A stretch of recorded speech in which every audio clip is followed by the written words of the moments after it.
It's actually fucking fun.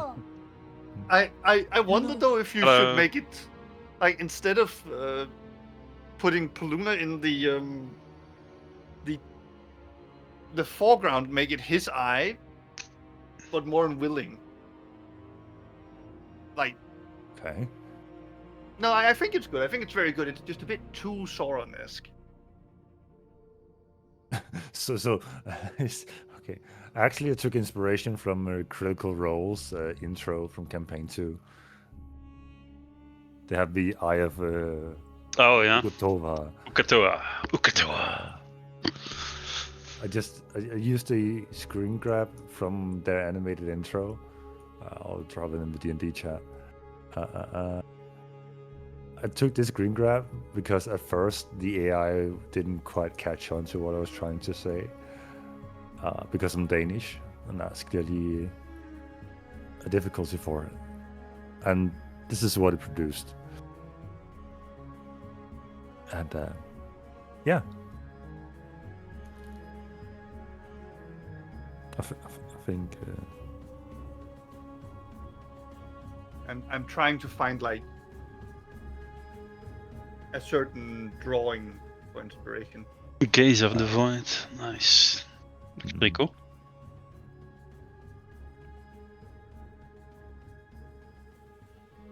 Dum, dum, dum, dum, dum. Bro, I've spent so much time trying to separate my AIs. So because before I just used one chat to generate both backdrops, character art, card art, and all that, and it completely corrupted the AI. Oh yeah. So in the end, I had to do 5 different chats for 5 different generation types, just to make sure that it doesn't have any conflicts. I think we're getting somewhere. Somehow he's nailing this card thing, and honestly, I'm in love with it. I mean, yeah, it's cool. I like it.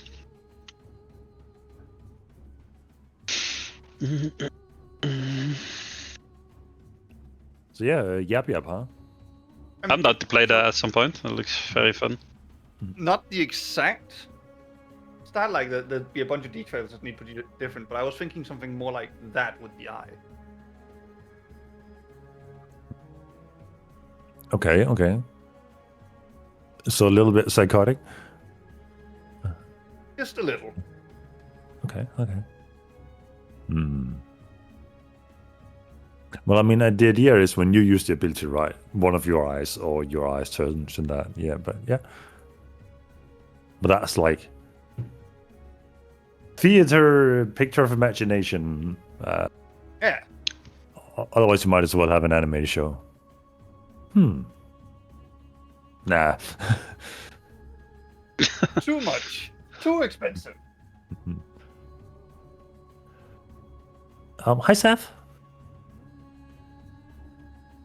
Hello? Seth, I think you said hi, and then we didn't hear anything. Hi, I'm there. Then we just kept yapping on anyways. So, welcome to the D&D channel. How may we help you? We want to play some D&D. D&D Beyond. It's D&D, hashtag not sponsored, never will be, D&D Beyond, dun dun dun dun. Well, hopefully Discord does not take a huge dump on us this time. Yeah. At least not for another 2 hours when I've done all the introductions and all that. After that, during combat, whatever, we can just pretend that we hear what each other is saying, and we just say, yeah, you won, and then go home. Cool. Sure, it'll be fine. Well, I'm glad someone is optimistic. If my voice suddenly goes out throughout the D&D session, I might have caught the early stages of some kind of flu thing. So if I sound more Danish than usual, yeah. That's possibly if you're going to be more Danish than me to it. Yeah. I'm sorry. I took your pun. Oh, fucking dare you. How fucking dare you? So, does anybody remember what happened last time, or did we all Discord lag out, ruin everything. Yeah, did. We should just do I- redo the session. I mean, All right. I did fairly well get like the entrance to this place. Mm-mm. Well, let me see. But I'll repeat just for The Kashmir, right? for yeah. I might add a little bit more details. Who knows? I might change the entire scene. You're back in Eastwatch. Okay, maybe not that drastically, but nevertheless, the last time we left off, you guys were headed off for a westward journey from Corellang Sanctum to seek out, unbeknownst to some party members, a new direction to potentially solve whatever lurks within Paluna and threatens these world trees around you. Surely nothing could go wrong, because the people who had revealed your intent and purposes did not know your future destination, because the smart bunny knew exactly where to go without saying it. I believe that was the case, at least. And it's not a bunny, it's a hare, I know. But I will never not make that mistake. And sometimes I can just pretend it's the NPCs who do not know the difference. And other times, there are no NPCs to take the blame, so I'll just have to admit it's me forgetting it every single time. But that's a side note. As you ventured away from Corellang Sanctum, the big world tree that made up the home of many high elves, and headed westward, the terrain drastically changed from a lush forest to a barren grasslands to a dried wasteland to a swampy marsh. In that marsh, you inspected the circumstances of what caused this to happen, and upon inquiring through magical means to see if there was a source for all this, one source in the distance caught on to Phineas's eyes. One seeking it out. At first they were stopped by a somewhat not so well hidden giant figure, revealing himself to be Gorath, who was on the hunt for some old woman, the ugliest old woman he had ever seen, who had come to terrorize his lands. Upon some further inquiring, you told him it was best for him to stay behind, as you went and dealt with it as the noble heroes that you are. Upon coming in contact with this old woman, you tried the diplomatic route as per usual. Granted, that was a short attempt, as she turned around and fired a calm little friendly finger of death in the direction of Rose that immediately initiated combat. Luna, being well hidden, immediately fired at the same time as the magic went off and struck swiftly with a heavy blow. Combat ensued with some clever tricks and means that basically rendered this hack incapable of acting within the grasp of you, whim, and your will to do with that person as you desired, ultimately ending their life right before Gorath came into action to swing their axe to finally get that killing blow they had desired for so long against this menacing entity. It didn't take long after that. You got into small talks with Gorath and his origin, and why exactly he had such a grudge against this person who turned out to be a hag trying to terraform the nearby marsh into her own quagmire to re-establish her own den of hags, her own coven. Something she supposedly attempts every other decade or so, but usually this is taken care of by recruiting the Reapers, who seem to be the local guardians of Kashmir Citadel that Gorath hails from. But this time around, the Reapers have not been hired as of yet. And Gorath has sought out to do it himself, being somewhat battle-hardened and experienced, at least from his own perspective. With that dealt with, you contemplated whether or not you should go directly to the tree, the world tree that was supposedly guarded by these reapers and the leader, or if you should go back with Gorath to the city of Kashmir to learn more about the origins of the reapers and the city itself, what history had transpired here, and why they were so content with living side by side with these notorious assassins. At least that is their rumors in the East. But here in the West, they are apparently more known for guardian figures, only seeking to kill when requested upon it, and by giving gold. Something that provides sanctuary for those that they are in need of, and a great fierce enemy for those that dare to oppose this landscape around you. As you approach the city of Kashmir Citadel, with Gorath in tow, small talking about his past and what usually transpires between the residents of Kashmir and the assassins of the Reaper's Citadel, or the Reaper's World Tree.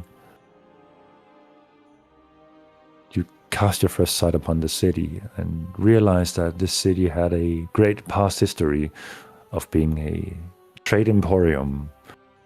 However, something happened that caused the emporium to dwindle, to no longer be the focal point of trade, and thus the city turned into a constant nighttime activities in daylight and night as well, of festivities, leisure lives, simple trades amongst themselves, having transformed the streets of the city from wide streets that could carry one carriage after another back and forth to every vendor within the city, to architecture overlapping these in the past streets with small narrow gaps that could only barely charter one small cart through to carry a single crate back and forth.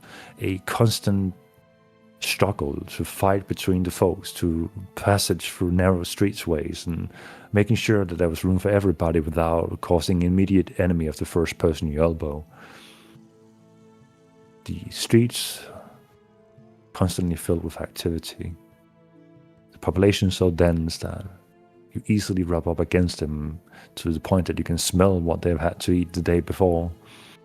The stench of fish as that being the main trade of the population, and the stench of sweat as personal hygiene might not be the first priority in this city.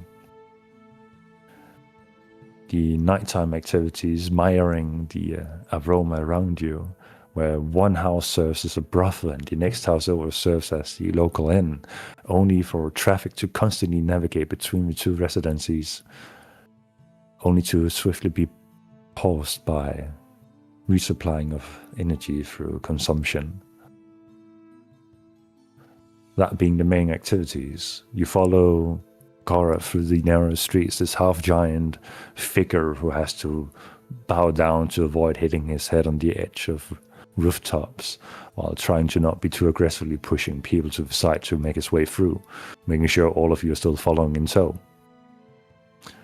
After some less than stellar navigation through the city on his behalf, you finally arrive within the city walls and approach the inn where he suggested for you to take a breather for the day, to have some more further small talk about exactly your purpose and how properly to approach it, some intel from someone within. You approach the inn by the name of the Resting All. As you enter, the stench of food and beer immediately hits you. The warmth at the first sight is a massive shark-like creature being spun around on a stake over an open fire within the inn. Not many tables are set out, as many just tend to stand about and small talk, as standing still in this city doesn't seem to be the main activity to do. As the warmth hits you and you enter the inn, he immediately points out one figure sitting in the corner of the inn by a table with two other figures, pointing out that that entity is a newly emerged Reaper, someone who has awoken whatever latent bloodline within them and has matured enough for the Reaper within them to emerge, seemingly sitting in an unstable wild-shaped transformation where their antler ears seem to extend and retract. Their eyes seem to go from normal humanoid eyes to dog eyes, to cat eyes, to wolven eyes. They seem to fluctuate and flicker in and out of wild shape and into what seems to be a partially humanoid transformation, only for it to swiftly flicker again and into a wolven claw that it tries to hold on to a mark and then crushes the mark and in frustration bonks their hand to the table before the hand transforms into a raven-like wing, and more frustration, and then deep breaths, comfort from the two unidentified individuals across the table. Only for you guys to guess that these individuals might be related to the Reapers in some way, as a wolven tail extends from underneath the robe of one of them, and the other seems to have a beak extending from underneath their hood, giving the same resemblance of some kind of animalistic features, though theirs seem vastly more stable and much more voluntarily than the young person sitting across from them. Looks tough to become a Reaper. Oh, unfortunate.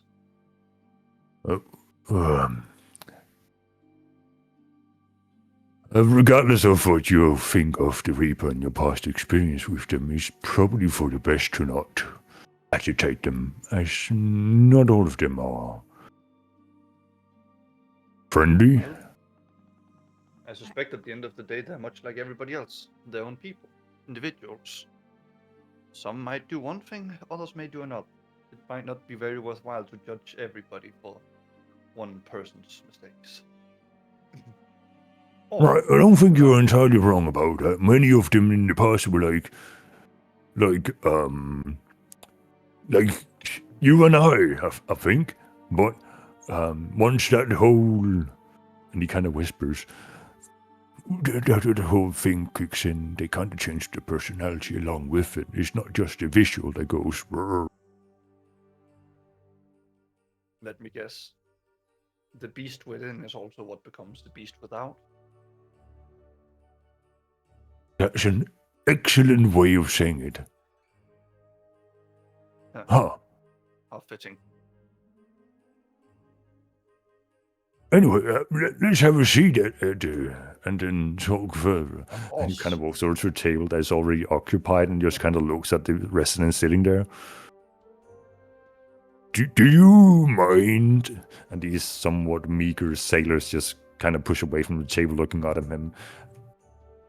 All right, you go ahead. They grab their mugs with them and leave the inn, kind of looking back at you guys as he, hurry, okay, well, 1, 2, 3, 4, 5, how many were we? Enough. 4. Here, have a seat. I'll go grab something, and I'll be back in 5 minutes' time, waiting for the innkeeper to do whatever. Anyway, as he has just sat down, he immediately steps up, and his massive fire catches on the table that kind of shooks it a little bit, and my apologies. Walks over to the bar. What an interesting fellow. Yeah. Honestly, what a noisy place. Where was he going? What was he gonna get? Think something to Probably drink. something to drink. Huh? Exactly. Curious to see what they drink here. If they have anything, special drinks, or if it's just I mean, ale and wine. judging by the locale and prerogative of these people, I'm gonna expect it's gonna be very strong ale or wine. Probably not the most well kept either. Although sometimes you do find hidden gems. So, now that we are here, there's no point in not making a plan anymore, isn't it? Well, I mean, we might as well just go for whatever opportunities present itself. Oh, I mean, I think- it's quite obvious where we are, and Oh no, yeah, definitely. if anyone was snooping around in your minds, they would probably know already, right? So I have a strong suspicion right now that if anyone starts snooping around in my mind, they might find uninvited visitors. oh, I mean those uninvited visitors. Oh, well, yeah. Yeah, I mean, at this point, they'd know. If they do. Yeah. So should we like come up with a plan? Are we going to the tree? Are we entering the Reaper's city? What? Isn't this the Reaper City? No, Oh. that's the big tree. You know, the one we Oh. passed. Yeah, we Coming need into to the go city. to the tree because Luna needs to not burn it. Wait. Yeah, see, I think that's the same thing. Maybe I shouldn't go to the tree. Besides, I have a feeling that we might want to stay put for a short while as well, Phineas. This kind of place rarely lets strangers and outsiders just walk on in unannounced, even if they do a good deed. I expect we'll be, and Luna holds up two fingers and does quotation mark, visited by someone at some point. Such things usually go. Well, we- Visit us here. We didn't tell anybody we were here. we're trying to find a herald, right? And he is probably Oh, near the Well- tree. I forgot. Do we? How could I'll- you forget? I'll start looking It's around the to one see if thing I we can came spot to do. someone I would think is a herald, someone who seems suspicious, someone who doesn't belong. We should probably leave that kind of stuff to me and Phineas, Rose. Rose, make an insight check for me.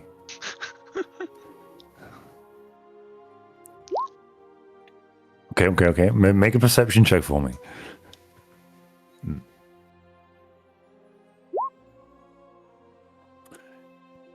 You look around the inn. You see the residents from the Reapers sitting at the table, seemingly trying to hold this newly emerged Reaper under control and trying to teach them patience. Yes. But that's not Harold. You look over at Gora standing in the inn trying to clutch several mugs of something and seemingly spilling one over and apologizes to the innkeeper and requesting another one. Probably not. You look over some other residents that just look like sailors. Then you reflect and think to yourself, you have never really been told what a herald looks like. You look over at Paluna. That's definitely a herald.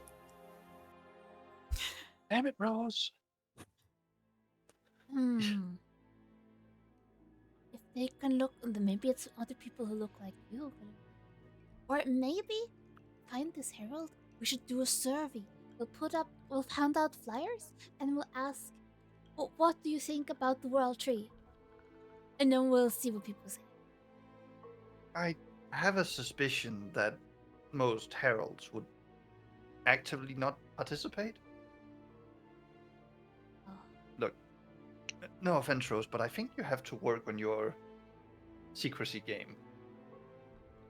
Okay, well, do you have any tips for me?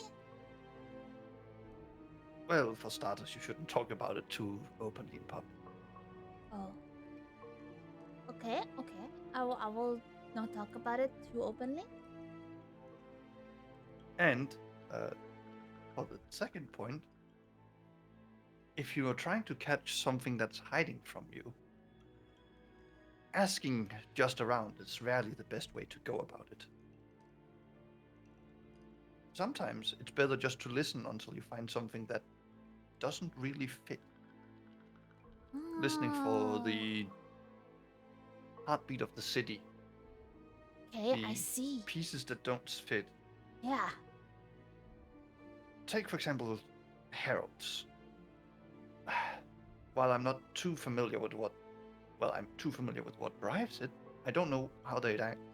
I expect they might go for some kind of cult or such. It seems very much like a group of people that form cults. So, listening out if there's any cult activity in the city without asking too much might be a good way to go about it. Then we infiltrate the cult. We join them and we get these robes, and then they won't see who's coming. I mean, Sounds like a good well, idea. Yeah. Surprisingly far thinking for you. Never mind.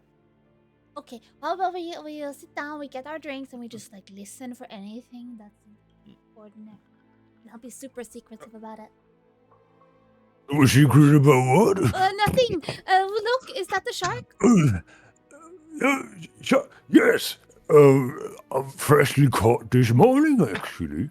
It's very nice. And he sets down 4 marks that has this strong sweetness to it, immediately permeating the air around you. This one is on me, and if you want more, that's on you. What is it? Many thank you. It's something that keeps you warm during cold times. Mead. It's very sweet. It's made out of honey. Yeah. Smells delicious. Well, thank you. Yes. Go ahead. Thank you. Yeah, have a sip. very much welcome. So, what secrecies are we talking about? Anything I'm Topics privy of to our know? past. Oh, that's very no, hush, hush. Yeah, Oh, we're looking for some cult of some kind, and I well, mean, cults the Reapers tend are to- kind of a cult, you know. They But that's the thing. We think the cult we're looking for is more hush hush about it, not really loud. oh, How are people feeling about trees in general? Question of idiots. Do people enjoy trees? I mean, we build things out of trees, right? I mean, that's what I was usually out for chopping, chopping a few trees to bring back for firewood. And so, What are in that really way, big trees. I'm surprised to hear that you guys have this kind of cavalier attitude towards trees right next to a world tree and its guardians. that kind of tree. I mean, Have you ever sure. heard of someone that like really hates the world tree? I mean, it's certainly blocking the view, for sure, and there's not really that beauty on the eye, Sure, it would be nice if it wasn't there at all, but You think so? if you didn't, Let's Um, not go down this line of talking. Nice. but I Yes. mean, the alternative of having the Reapers to actively live among us and like that close to it might unsettle quite a few people, so it's probably for the best of his days. And are the Reapers? They got it. I mean, they live in it. I mean, and you would protect your home, I imagine. Yeah. It's hard to protect your home when you're not at home. And he kind of looks at all you three. Have you ever heard of anyone like trying to attack the Reapers in the city? I mean, once in a while. Oh, in the city. In their city, in the tree. Once in a while, there's some like brave souls who think they can reclaim the ownership of that tree and bring it back to the elves as it was in the good old days. But the few that tried have not really succeeded. If that wasn't a given, Really? Why do they do that? Is it like who is it else that does it? it's mostly self-pronounced heroes from that other big tree somewhere in this place. Some of them kind of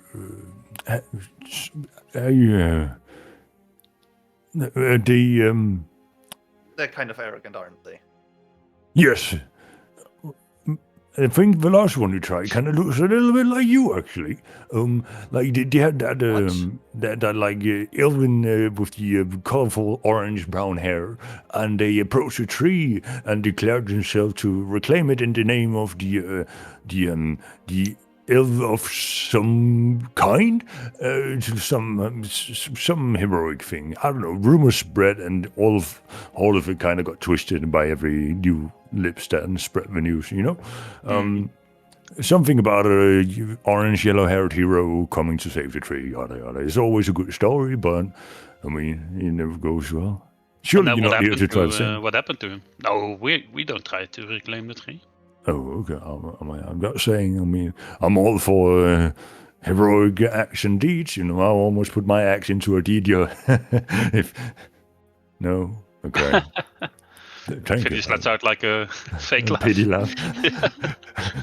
He's too dumb. He's not even gonna make an inside check. He's too fucking dumb to catch on to it.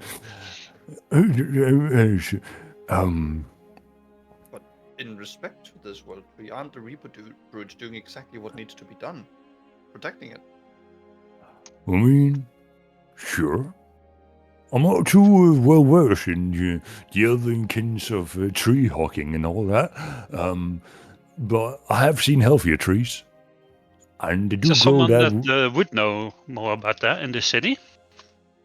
I mean, if you find someone with elven heritage in this city, they might be of older age than I am, who might have some understanding of all this.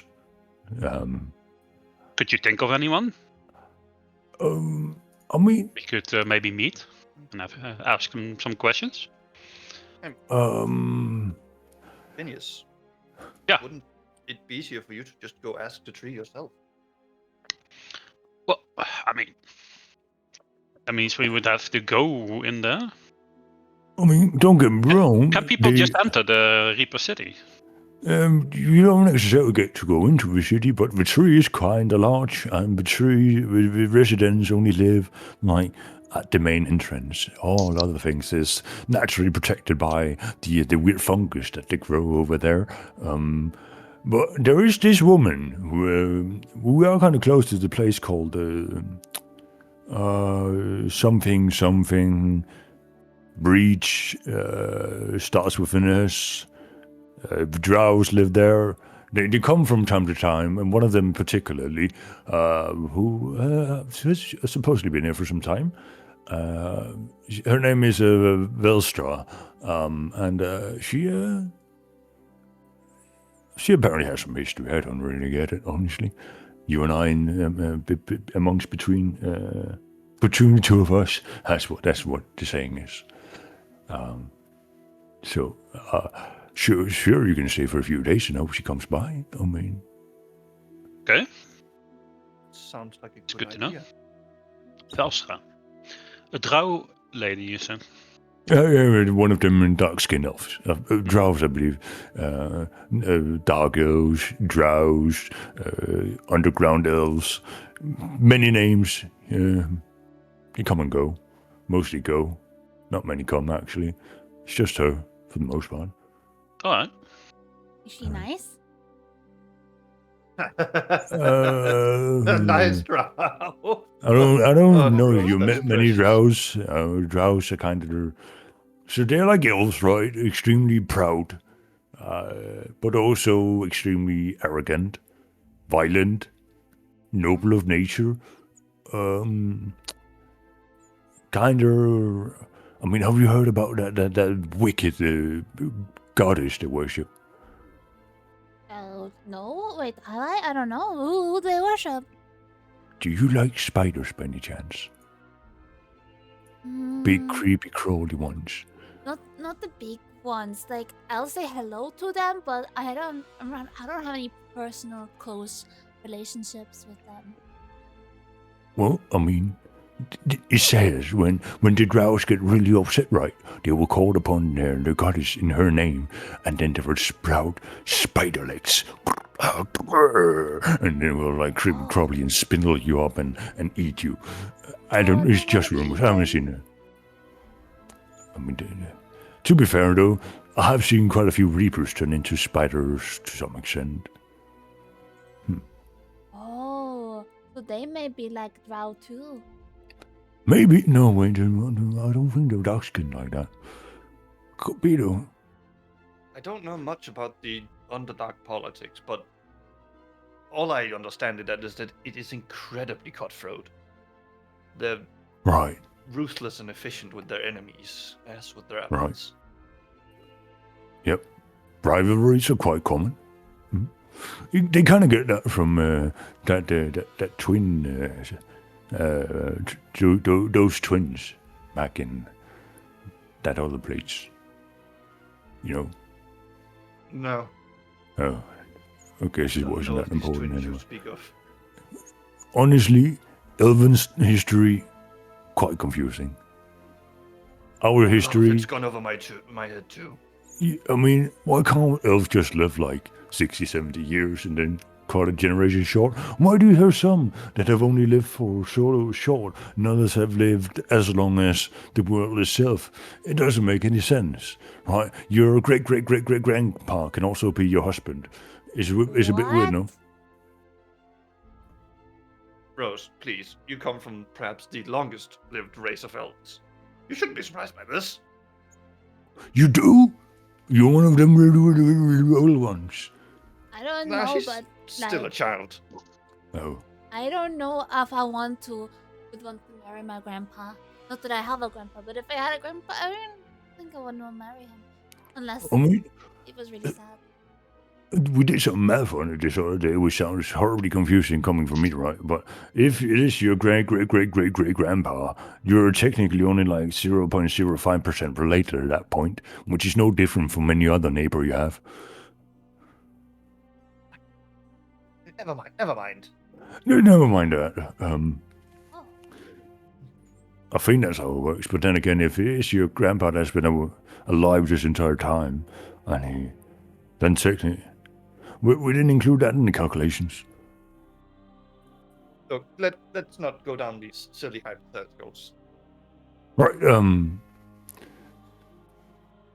Are we reading out your little hair body? Yeah. Huh? How long does your kind live? I mean, I think it's about the same as humans. Oh. Not very long in the neighborhood of Reapers. what about you? We live to about 100. Oh, okay. It's a long time. That's Right. plenty. Much to experience. What is the craziest thing you guys ever seen? Crazy. Luna just immediately gets like 1,000-yard stare.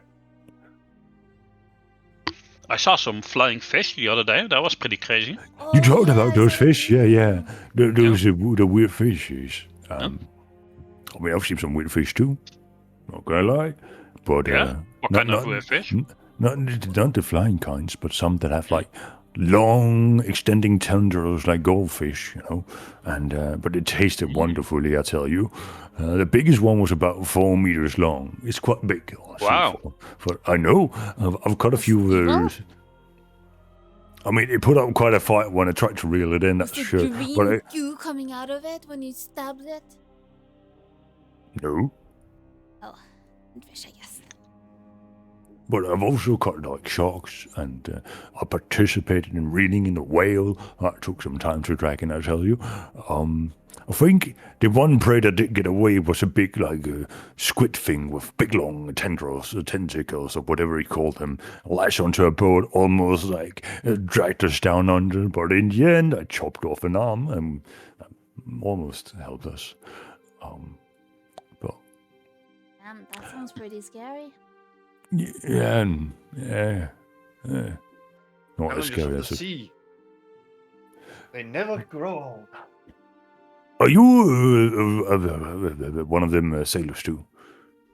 I have fared the seas between the continents before. Pretty much, many yeah. occasions. You may have heard of me. I am the Seraph of the Sea, some call me.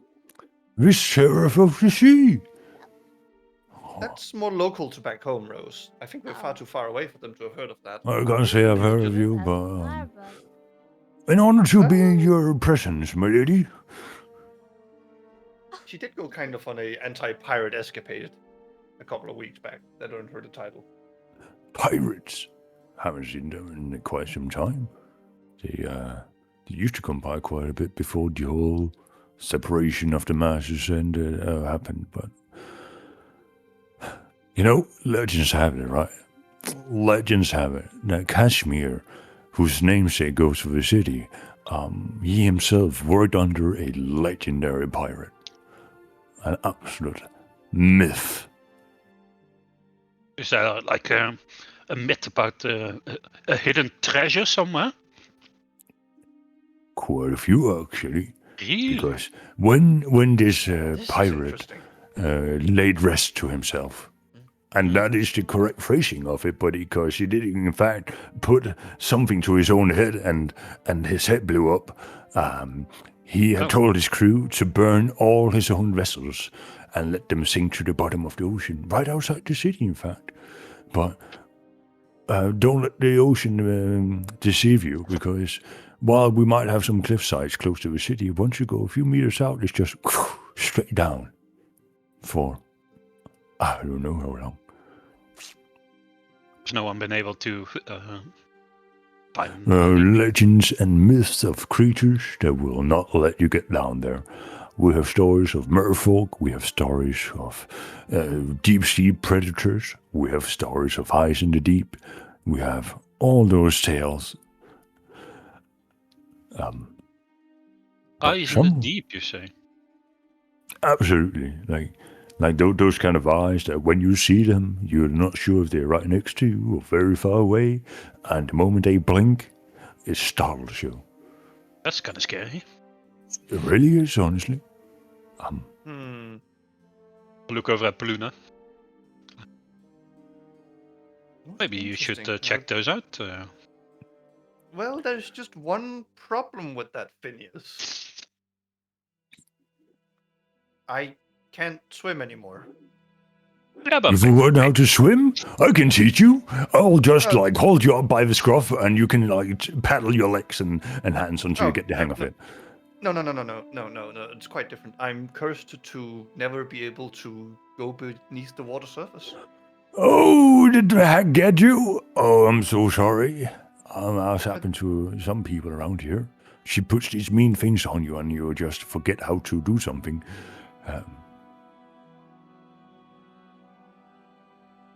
Something like that.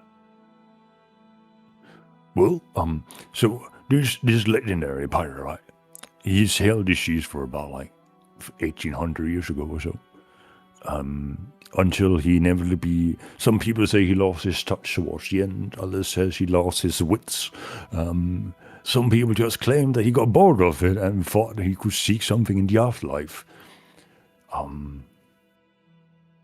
And Kashmir, who was frankly his underhandling, like his left hand, his second in command, kind of just gave up the whole trade route thing, disconnected any established connections between the western elven continents and the eastern side of this continent. And after that, I mean, we thought it was calm waters, pardon the pun, and it sure was. And then like a few hundred, some 800 years after that, that whole elemental debacle happened, and I mean, we've just been pretty much isolated ever since. I can't remember the name of that pirate though. It's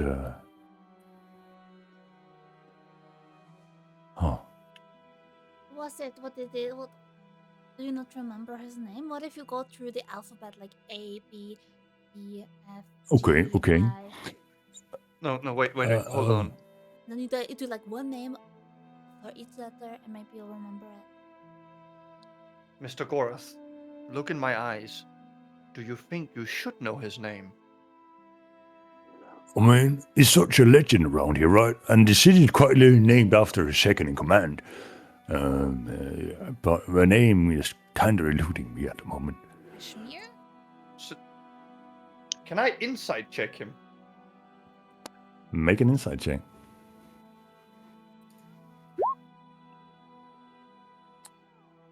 He genuinely seems like he has forgotten as his eyes kind of looks up into his own skull for a moment, and he's biting his lips furiously, chewing on it. Is it the forgetfulness of a man who has forgotten on his own, or like a man who looks like more like he's being made to forget? Hard to tell. Sad. Paluna, what was the name of that captain of yours? Oh. There's no way, right? No way. He's human. I don't know. What was his name? Ramond? Ramond! That's the one! No. That's Captain Ramond, the great legendary pirate. Yes, he was a legend. He came from the far east part, the pirate continent, and sailed across and wreaked havoc everywhere.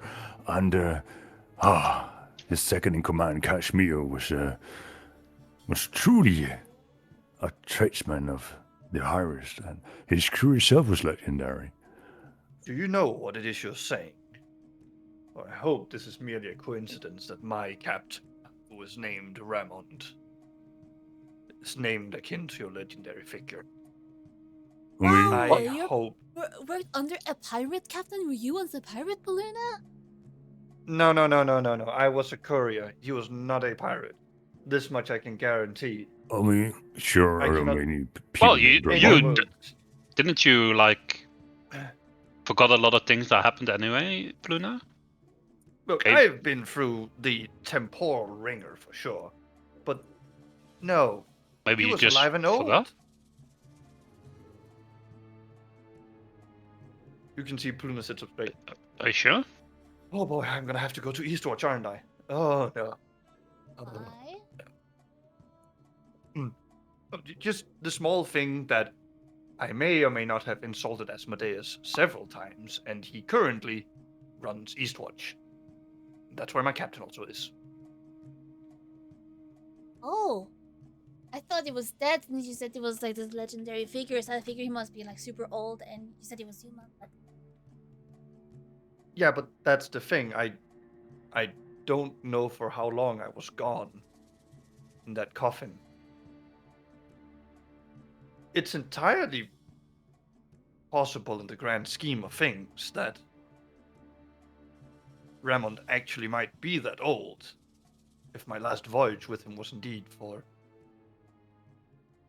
that many years ago.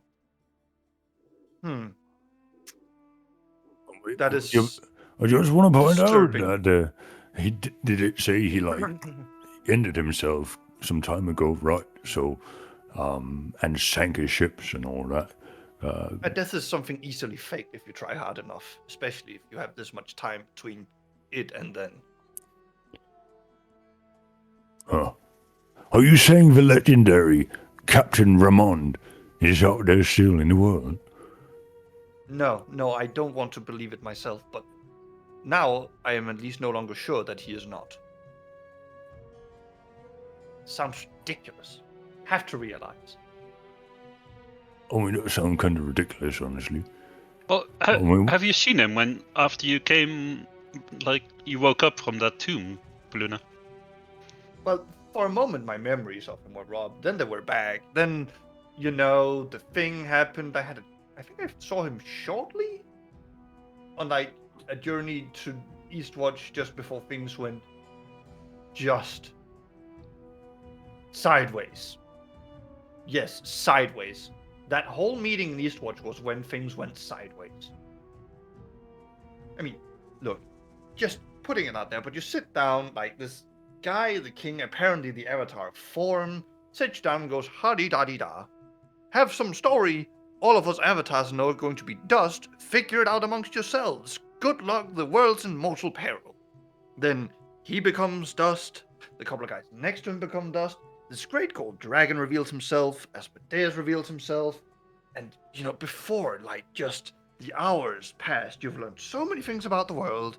And you are taking a very fast trip back home to that little place you started rebuilding. Before you know it, the world's gone to shit. I'm kind of glad I'm living on this part of the continent now. I mean, we are sure we're dealing with the Reapers, but a guy named Asmodeus sounds kind of scary, not gonna lie. That's not a name Sounds someone Sounds like gets a one of villain like- name, right? Asmodeus. actually I think it's does. like Yeah. one of the archdemons of hell or something. Do you think I would make a great villain? Gorath. Gora. Goref, Yeah. Your name sounds very scary. the Woman Layer. What? You're gonna have to work Manslayer. on the title. Okay, yeah. You can a little bit on the title, but I think your name and your intonation. Gorath, the woodchopper. Yeah. The wood chop. I like that one. I do that quite a bit, actually. I would not recommend using that one here. But maybe instead of wood, you chop something else, because wood chopping is not that scary. Unless I you chop like other to men's chop down penises. trees, like what? The neck chopper, Ah. you chop people's necks off. The chopper. No, that's Or not as Oh, Yeah, it's just a chopper. bike. Yeah. Oh, Yeah. I'm getting a little bit confused. I'm not gonna lie. Honestly, me too. How are you liking the meat? It's quite good, isn't it? Do we need another It's very round? tasty. You know what? Yeah, I like I'll your go. I'll stories. go get one. I'll go Oh, get one. I Luna's just appreciate that. slowly sipping. I'll Sure. go over to the barn and get 4 more meat. Oh, you see, with your passive insight, you see immediate pity in his eye. The tavern keeper as he looks at you, appearing with that hair of appearance. Meat, right? Yes. Why are you looking at me like So- that? Oh, I'm not to speak ill of the Reapers, but Well, I'm not a but- reaper. Oh, sure, you kind of have that whole. I mean, the meat Oh, is what? free. Just because I if don't you- look like you, I'm a reaper? That's sorry. Silly. I didn't mean offense. Just those that carry the traits that you carry usually stem from that kind of bloodline. I can assure you I Well, have always looked like this. It's no transformation. Oh, okay. Just granted, you've told me now, but just let.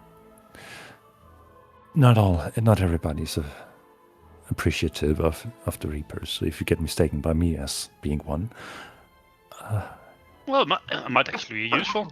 Thank you for this yes, useful insight You know into what? how people perceive people around here. for the misunderstanding, the meat is on the house. Slides Formox over to you. Yes. Sure, thank you. Yeah. Do you have Sure. something to eat here as well, by the way? Pulls out a ball of nuts. Or would you perhaps rather want a slice of the day's catch? Yeah, 4 meals, please, for my friends Absolutely. over there. Shaxley coming right up. I'll give him some gold. Oh. Put a few Oh. gold coins on the table. Kind of holds it up and looks at it. You're not from around here, are you? That's not the seal of our. Oh, kingdom. what kind of currency do you use here? No. We appreciate it. Gold is gold, after all. It's just unusual emblem, but I can tell it's gold. Yes.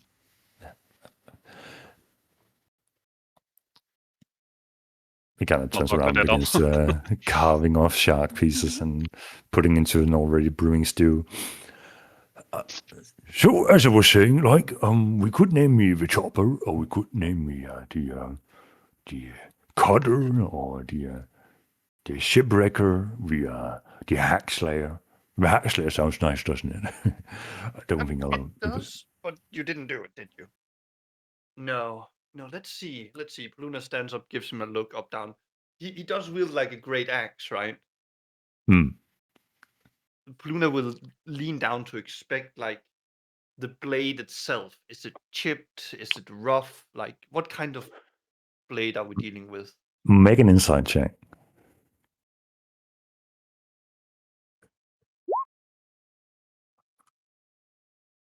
While we haven't seen many detailed craftsmanships of weapons, you have seen quite some high value artifacts and such. And you see that while it may have been a double-edged battle axe in the past, one edge seems to have been cut off, broken off, intentionally removed, and the other side seems to have been sharpened to perfection. And there is not a single chip or cut into the blade itself. The metal that it's made out of seems to be in pristine condition. And as you get close to it and your breath kind of slightly touches the surface, the breath chills over. Do you like my trusty partner here?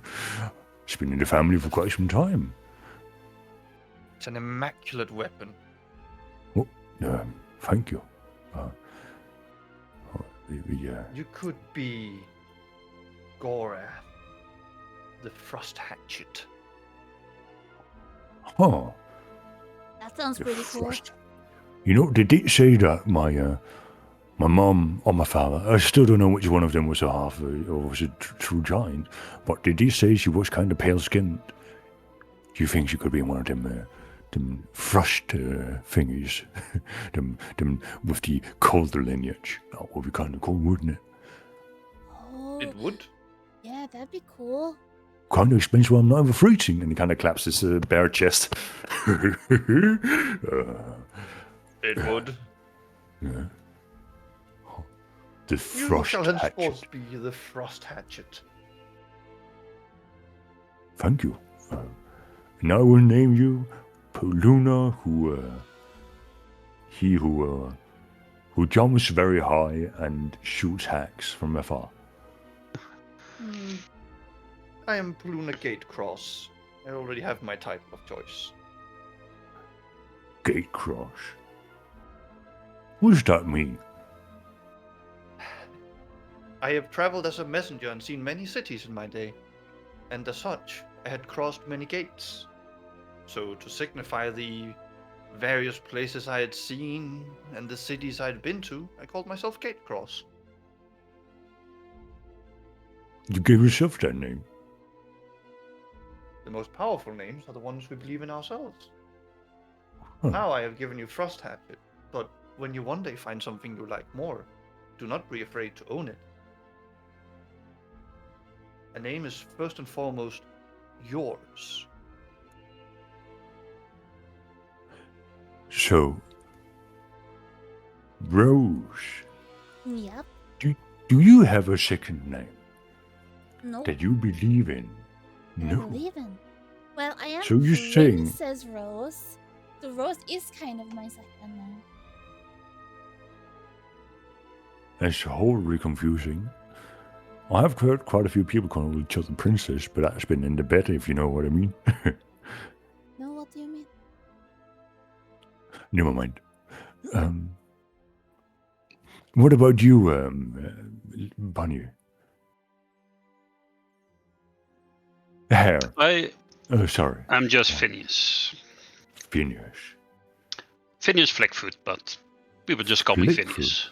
That kind of makes sense with the bouncing you did. Flickfoot. It's just my family's name.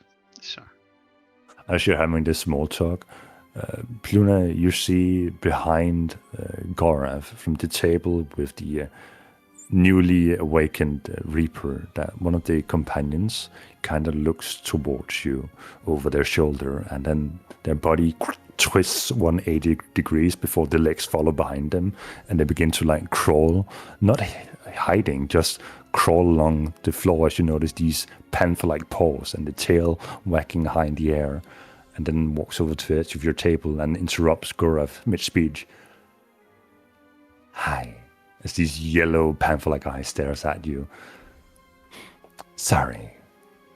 I couldn't help but overhear a few things. But that's not what bothers me so. Why do I smell the presence of my family amongst you? You are just gonna have to be more specific. I mean, look, I have a hard enough time deciphering what race you are, except maybe Reaper, if that's a race.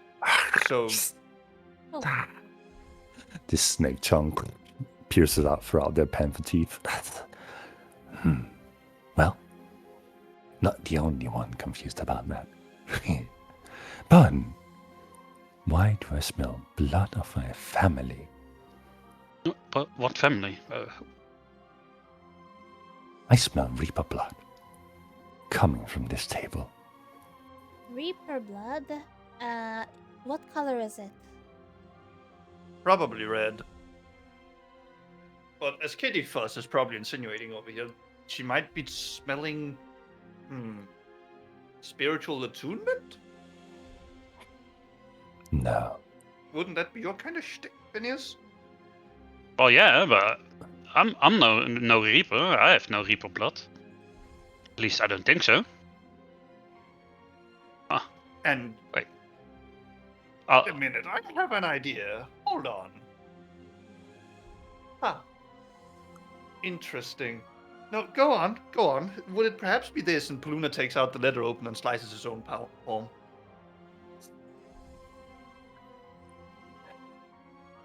Kind of reels back a bit and gets up on hind legs, looking at you.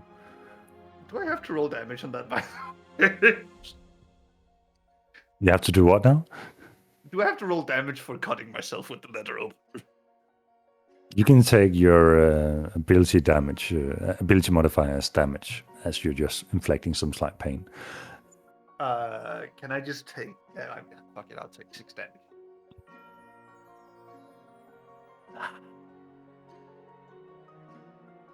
With Phineas and Paluna, with your passive insight, you see that their body is eager to go, but they are slightly turned towards the exit of the tavern.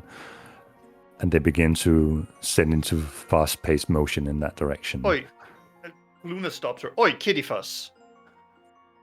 So I make a grapple against... No, he doesn't. He doesn't actually physically stop her. He just calls out, "Oi, kitty fuss!" It's quite impolite leaving a conversation in the middle of it. Make an intimidation check in terms of provocation to see if you catch their attention with it. As they're set into motion, kind of takes 3 large strides towards the door, they immediately stop in their track, and unnaturally their upper part turns around before their legs follow behind and look towards you. Say that again. Walk slowly towards you, and then the silent walk turns into clopping as their legs turn into hoofs. You play hardball. I can appreciate that, but that's no reason to be unnecessarily impolite and leave a conversation. So what did you smell? You've dealt with my kind recently, haven't you? There were some that believed that I was among those that they could take for their initiation ritual. That was their mistake. A worthy opponent. Huh. Maybe we should put a blood price on your head then. I can appreciate bounty work, but trust me, I did it in defense, not an offense. I'm not here to pick silly fights. Stay off it.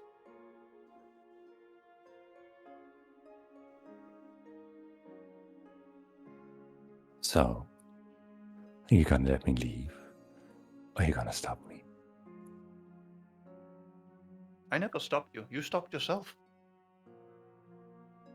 Dana looks at you with the annoyance of someone being provocated without having a way to talk back.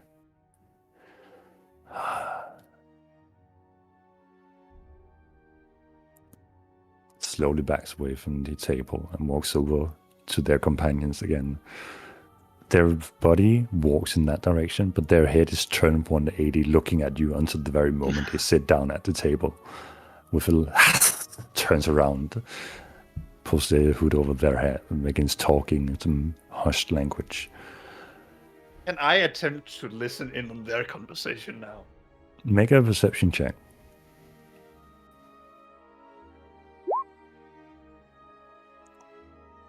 It is weird because it's not a direct common language. There are snippets of words you catch on to. No, sister, it'll be okay. And then you hear report. Every other word is kind of muffled in with animalistic noises, either slightly gnawing or roaring or hissing. It's hard to catch the full context of it, but the essence of it is that they're trying to calm the person seemingly new to this whole thing, while also talking about a brief encounter with potential trouble.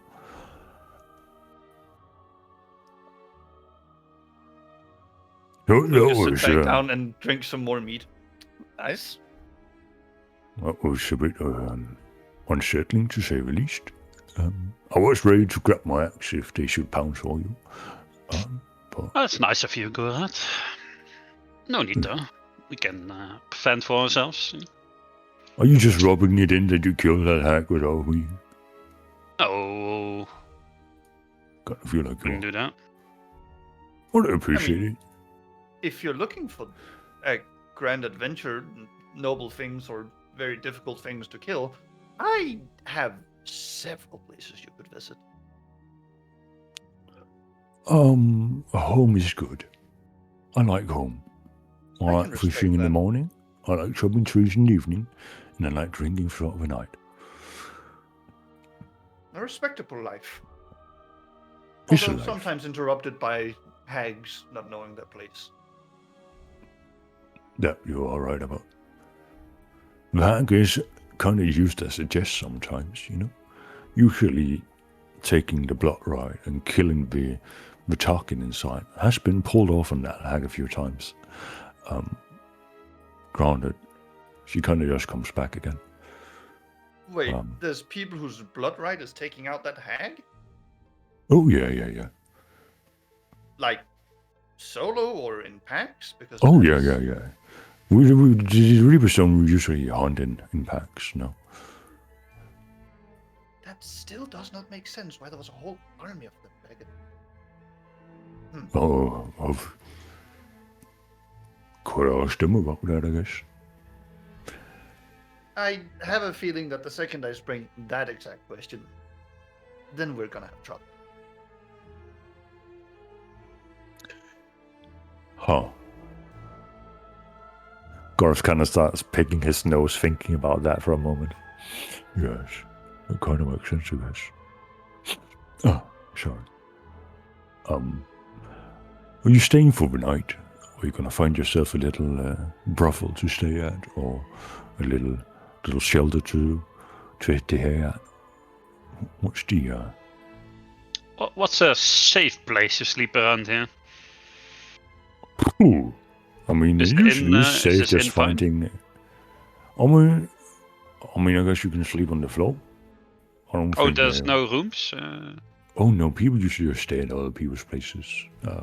Do you have a place? Can we stay with you? I usually Yeah. sleep on my boat. On your boat? I like laying under the starry nights. Well, I guess for someone as skin and bones as you might freeze a little bit unless you have a sleeping bag or something to rest in. Oh. How big is your boat? I mean, I reeled in this shark, or one of his kind the other day. So if that can fit on it, I mean, it can fit you free. If you're comfortable with laying in the open. Yeah, we are adventurers, so we sleep in the open. I all do the not think I time. should sleep on the sea, considering my previous incidents. You're not with gonna it. fall in, Fortuna. What do you think the ghost of Ramond is gonna come and claim you for his lost treasures? You know, as funny as that would be, it is the other things that are currently directly hunting me from the ocean that I would be more worried about. Or those flying fish you're talking about? Oh yeah, maybe Angry we shouldn't flying be fish. aversion. That will make Maybe we ourselves an shouldn't. easy target. I mean, you can probably find some shelter in the castle, right? That's just being used as a stayover. Oh yes, you said it was empty.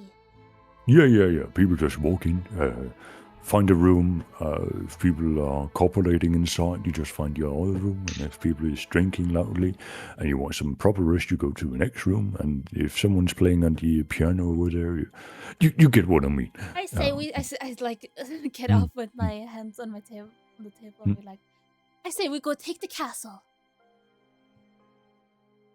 I don't think you can take the castle with you. It's quite big.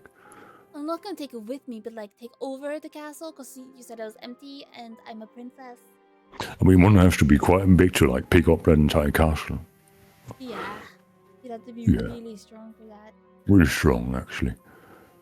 Maybe I could do it. exercise more. Didn't you say there wasn't supposed to be any one ruling over the castle? Like an agreement you made with the Reapers? Yes. There are no regents and no rulers to just show respect to the Reapers, right? But we still sleep in it just to... Yeah, I'm just saying that for Rose, so she doesn't Oh. think she can become Yeah, like no, the princess of the castle or something. Yeah, Rosa seems like a terrible idea. You're gonna have so many enemies on your head. But I think I should do it. Rose, I have a better idea. Much better idea. We build a castle back in Darkmond, and you can have some of the rooms there, okay? Yeah. Can I have my own bedroom?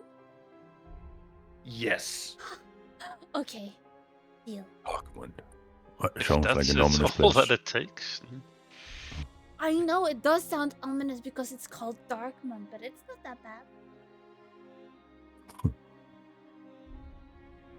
I mean, you guys named your city after a famous pirate second hand. Right. Listen. Actually, no, yeah, it is that bad. I mean, It does sound Casimir, bad. he named himself after a fabric because he was smooth as silk when he spoke with people. Ha, that name sounds very fabricated. I don't get it. I don't get it. No. I mean- So, Polina, did you know this Kashmir fellow then, while you were on that ship?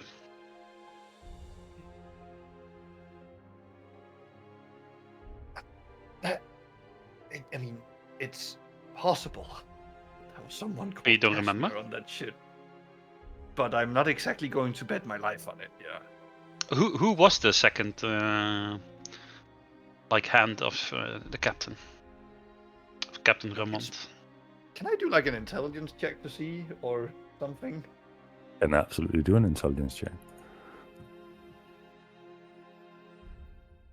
Actually, I would like to do a history check instead. It's the same modifier, but it's way more relevant.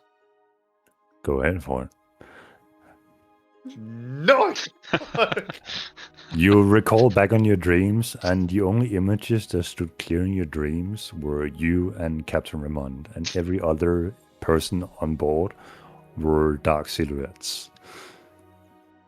Look, all at the moment, I'm pretty sure it was me and Ramon, but Wait, you were Well- the second in command?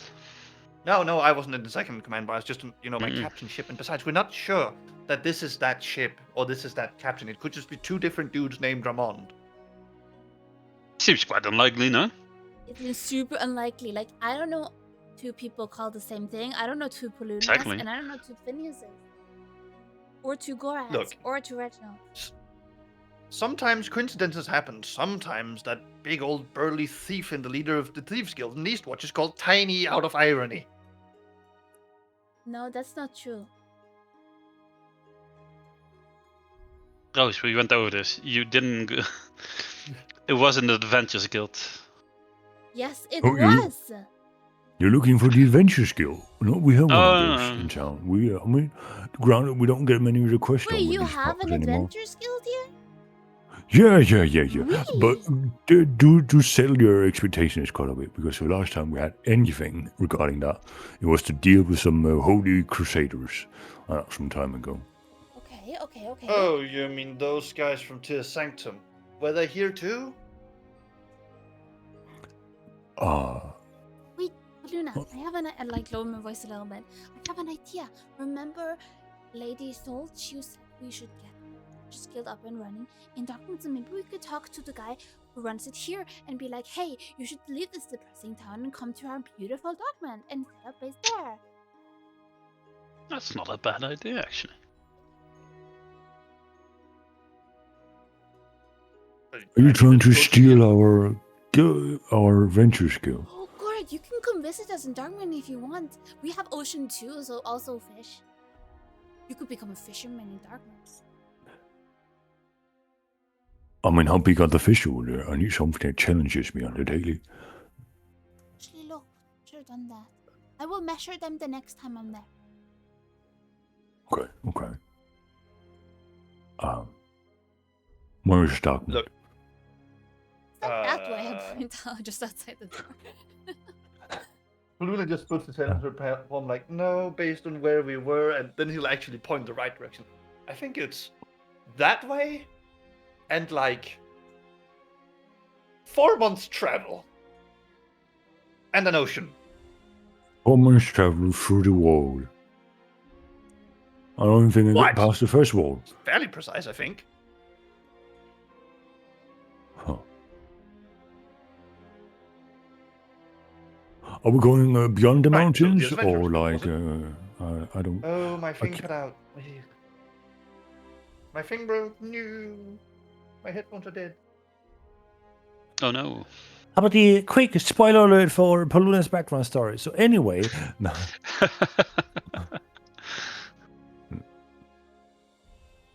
Dum, dum, dum. I am back.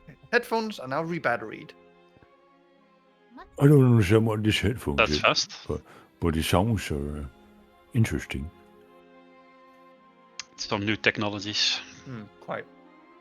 Well, last time we had new technology in this town, right? We had these dark-skinned dwarves that came up, and they started spreading these fancy things that would help us break through the ice whenever it got cold.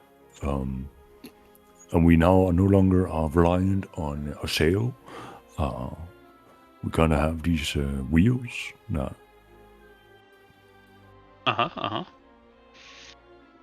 Very nice. Right, sorry, I forgot. It's not all who are enthusiastic about it. That was a very big word for me. It's not all who are very enthused. It's not all who are very happy to see progression happen. Yeah, there'll always be those that cling seamlessly and restlessly to the commonalities they already experience.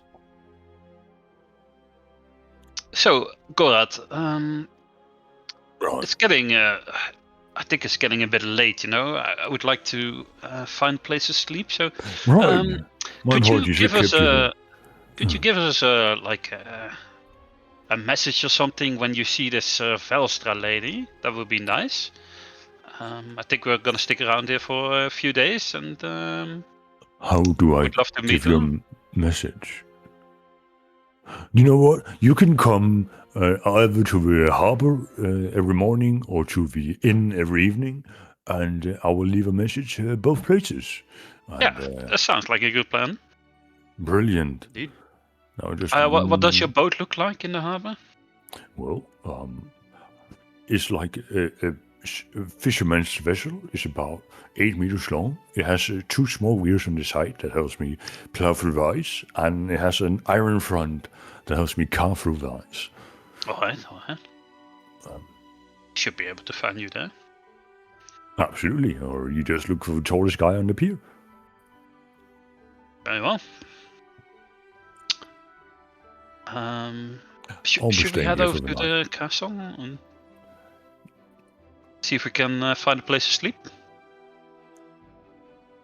Yeah, let's do Yeah, that. I mean, the castle, right? Yeah. Besides, it shouldn't be that hard to find this castle. It seemed like it was just the center of the city, so... Yeah, you just go up the hill until you can't go up the hill anymore, and then you're all kind of there. Yeah. Thank you for your hospitality and the good stories in the entrance to the city. Oh, you're very much welcome, and thank you for sharing some of yours too. I understand that you're dealing with flying fish, you're dealing with old women, and you're dealing with naming issues. As one does. Pretty much. Oh, We go out to the street and start heading towards the castle. you look over your shoulder towards Gorf, and you see Gorf is kind of looking into the mugs you left behind and seeing which ones he can empty out for you.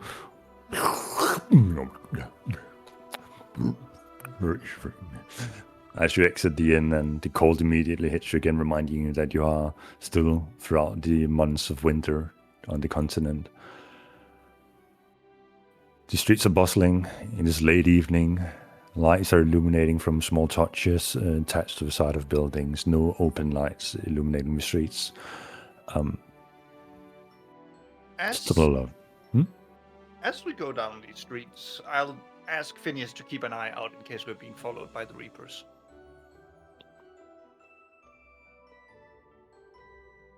I'll do the same. All right. Well, I would like for Phineas and Pluna to both make perception checks. Do. Okay. We got a team of people who can look out. So exactly what are you looking for as you're looking? Well, animals, creatures, or people with a smattering of animalistic parts that seem to be following us. Luna has seen the Reaper shapeshift before and maintain a shape for a long time. So if, a stray dog, or like, this snake, I've seen it a couple of times during this walk, or some other animal just seems to keep showing up, we'll make a note of it. Noted. Walking through the streets, you're passing by a plethora of different races and combinations of races. You see humans with half-elven traits, fairly common sight. Long lineage of humans have lived in the city and have mingled with other races throughout time. You see dwarves that somehow have managed to get offspring with elves. So you have very feminine-looking elves with thick, bushy beards. You see pixies flying around that seem to have unusual long noses and make them look deformed as their head is slightly hanging forward from the weight of their own nose. They seem to be flying around drunk and bashing into store signs. The lights are illuminated and fireflies are gathering around them as you keep track of the fireflies to see if they are suspicious creatures following you. You look towards the population walking amongst you. You see just people are mingling and having a good time, usually walking in pairs of either 2 or 3 to stay in good company, walking from one door entrance to another. On multiple occasions, they cross in front of you from one doorway to another. As one door opens, you hear slight moments of sex. As another door opens, you hear the cheering of mocks clanging together. There's constant disturbance of noise. Occasionally, you hear people shouting traits that are below your interest, just common traits of fish and bread being handed back and forth. You see rats scurrying along the edges of house roofs. People are kicking rats over as they cross them by. In this situation where the Reapers habitate this town and people just casually kicking rats, you gather that people are either very drunk and not caring, or that Reapers haven't been seen taking the form of that creature, so people feel confident in just dealing with it as they please. That the smaller critters are not something to be worried about. You hear the nearly soundless gliding of an owl crossing over your rapid speeds, but it continues over the water horizon, and thus is not immediately considered a stalking threat.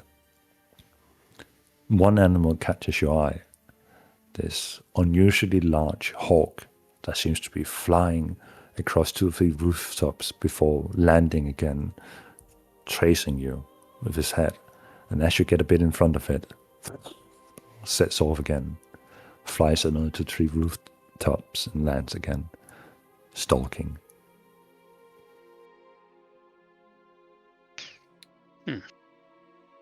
Well, we're being trailed.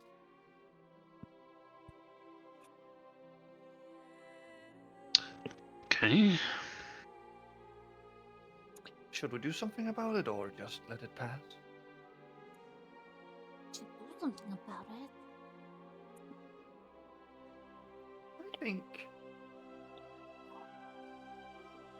if anything, getting to the castle will be one of the better ways to get rid of it. It'll have a hard time following us into this.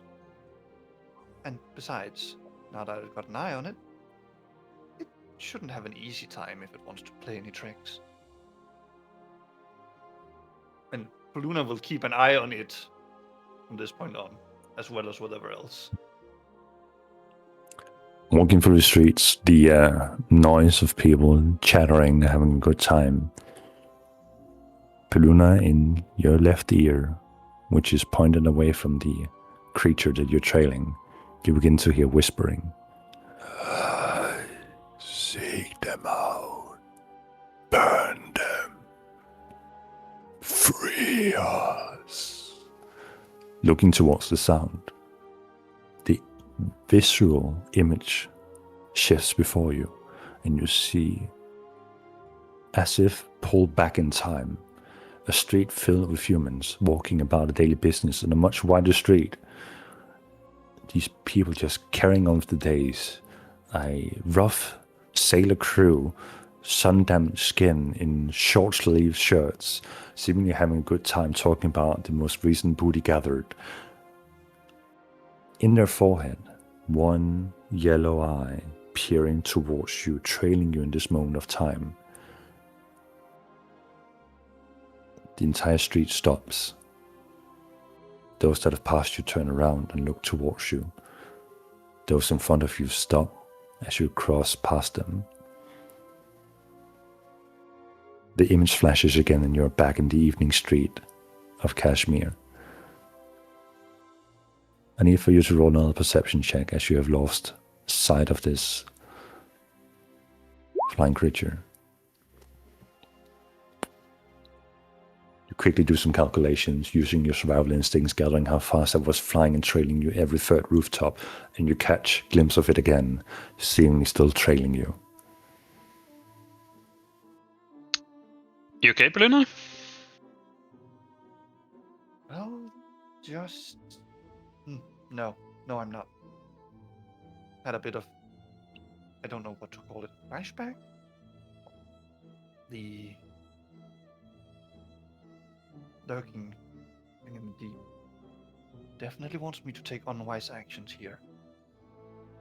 Or Is it somewhere the important. thing that's following us? Oh no. Just me. The thing that's haunting me.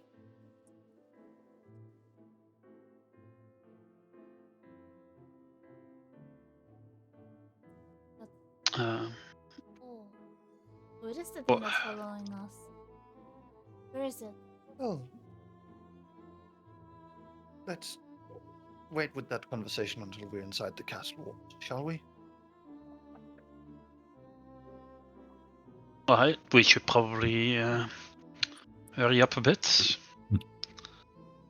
Getting into fast pace again towards the castle. Takes a few minutes before you approach the old castle gate that still stands with its gate raised high above, seemingly blocked by wooden pillars to never drop again.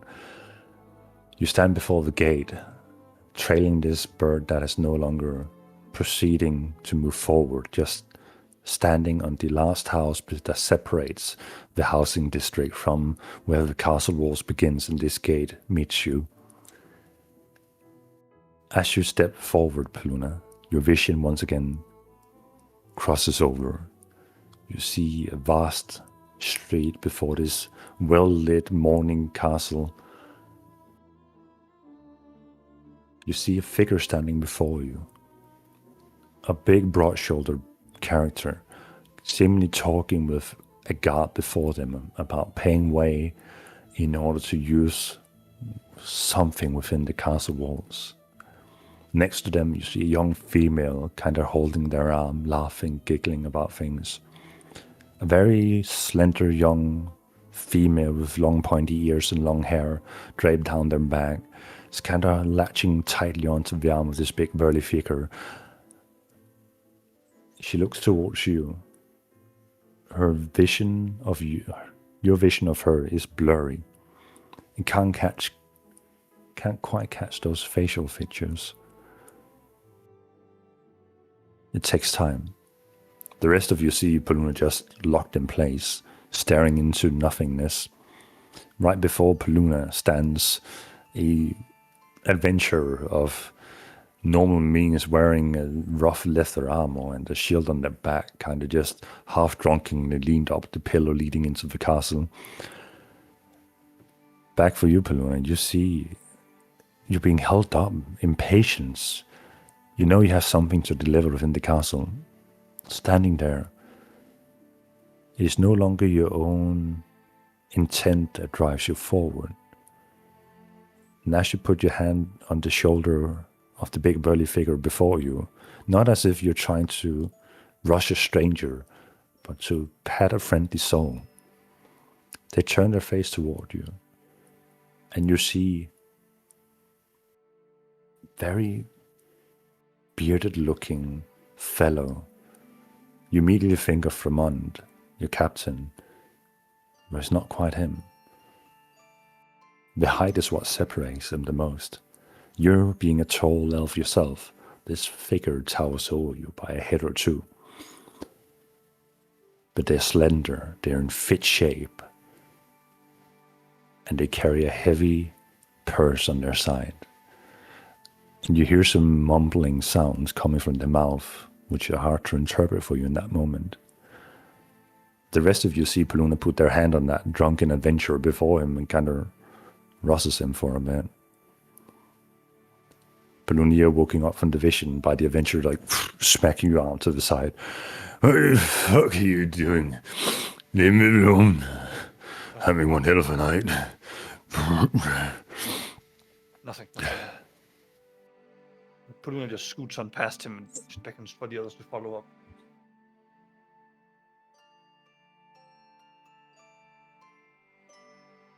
That was weird. Just follow behind into the castle. This is certainly new. Ah, goody, I'm having visions in the waking hours as well. This castle. I've been here before, I think. Or have I? Was You it think, someone or you else? know? It's hard to tell, but had something to deliver.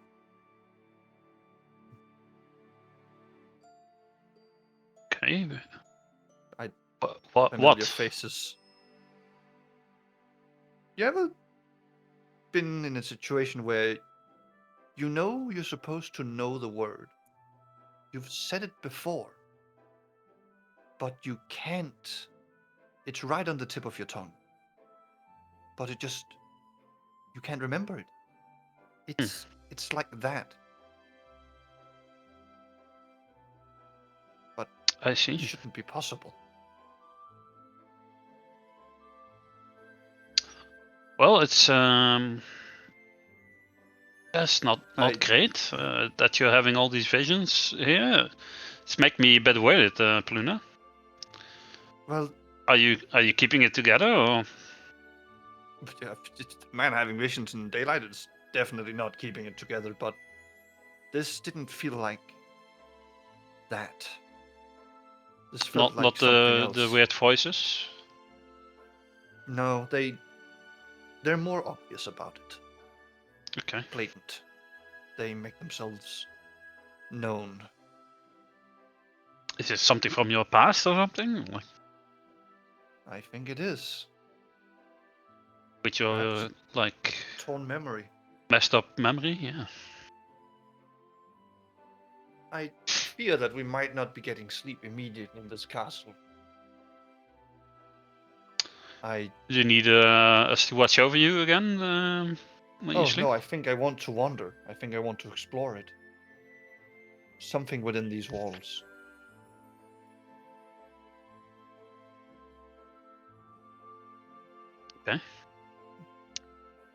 Well, let's see if that's even possible. Huh? Let's go inside. Headed up the staircase leading into the castle beyond the castle walls is a long winding staircase that leads through an open outer courtyard of walls and staircase and guard posts leading up to a main entrance in the castle. Every corner of this barricaded interior is littered with people either sleeping away or drunk, people having sex in the open, and people just contemplating their life within this existence. That word is hard, by the way, apparently, when you're Danish. Hi, my name is Mickey. All words are different. The only thing that is not I've hard heard is, your language. the only thing that is not hard is the thing that's supposed to be hard. Anyway, huh? Walking through the castle entry, the thing with the flapping things that makes you go in and out, you know, that thing, the door. Flapping? Yeah. Doors flap? I mean, tent doors do. Oh, God. Although Yes, they you- are actually just called a tent flap. You are entering a massive tent that can house a few thousand people. Not in a Harry Potter-like style. No. Oh. You enter the main gate of the castle, into the keep of the castle itself. People are leaning up against the walls, seemingly not having the best of times. This seems to be a recluse refugee for people who do not want to be discovered in public in their current situation, or people trying to potentially hide affairs that they're currently having. This seems to be known as the location to go to if you're trying to hide something. A previous castle that meant stature and nobility has now become a reclusivity for people who is hiding shame. All the rooms seem to have open doors leading into them. No one is trying to hide their current activities within the castle. Just know that as long as you're within the castle, your intent is to hide what you're doing. Seemingly an unspoken rule that you do not talk about what you see within these walls. Whatever may have happens been in a the mistake to castle come here. stays in the castle. Why? Well, people are certainly surprisingly free. Shame. Yeah, so they won't mind what we're doing then, probably, eh? Which is Yeah, perfect. fair enough. Luna sort of just, as he wanders past like a doorway, sort of brushes his hand out to, do the I've been through this door before. Not even consciously, just old habits. Such slowly prevailing, I assume. Walking through and exploring the interior to either seek past memories or you just find a place to settle for the night. You wound up inside the main hall of the keep. There used to be a throne. The throne has long been tilted over, shattered. The fine carpets hanging from the wall have been torn apart, being used as old residual cloths to hide underneath those that have not long been eaten by a mold. Old wooden fine tables carved by the finest wood that could find, to the degree that they might even be carved from a world tree itself, seems to have been shattered in half, flipped over, and is now being used as firewood for those trying to seek heat during the winter night. An internal ember burning from fine wood. Paluna stops in their tracks. Paluna, your vision changes once again. You're standing attention before a blurry figure before you. The voice at first mumbled. The hall is well lit. There are people standing attention on the side, seemingly all looking towards you, and a barely visible entity next to you. The entity is called up, asked to kneel. Words are being exchanged in that moment. A ceremony takes place, and the figure withdraws. You're being called upon, and as you approach the person sitting on the throne, their visage become clear to you. As you see your old captain sitting on the throne. Paluna, you might be new to the crew, but you've proven yourself worthy. Our journeys from Niholen of the West has shown that you can navigate troubled waters quite well. Our next journey goes south of Origin, towards Cambia. It is not an easy journey to make as a young sailor, but as a proof of my trust to your testament, I reward you. And from their side, they pull out a scabbard with a sword within it and hands it over to you. It's a sword far from unfamiliar to you, as you're holding the letter opener in your arms. The visage next to you, still hard to tell, puts their hands on their shoulder. Damn. Kids grow up so quickly, don't they? Well, as true as my name is Hellman, we'll make the journey. The vision returns to you as you find yourself standing in the keep, just kind of subconsciously half kneeling before an empty room.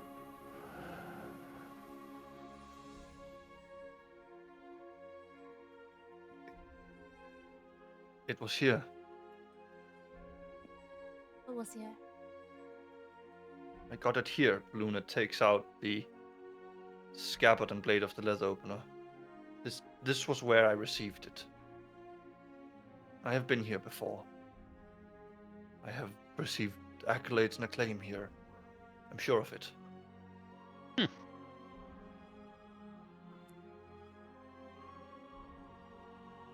And And I this do castle? believe the old Captain Raymond is indeed the pirate of yore. Wow. So, Hippoluna? It's the good now. memories are strong here. It's It's good that you memories start to of life. remember. Yeah, it's good, but I will take it with trepidation. The waters are unsure. The sky is unclear. And the route is muddy. It is hard to navigate what is coming. Let us continue in. Let's find a place to sleep. Although I do believe tonight shall be one of dreams, at least.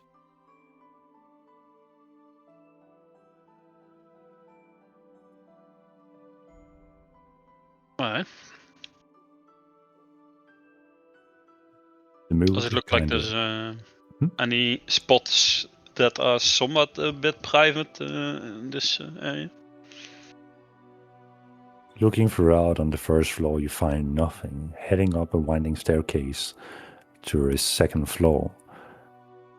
It is less populated, but upon inquiring upon where the most secluded part of this castle is, least used.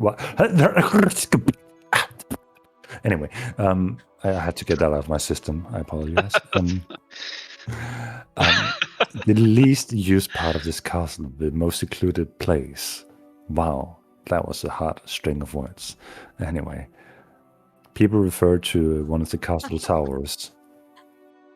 Are you okay?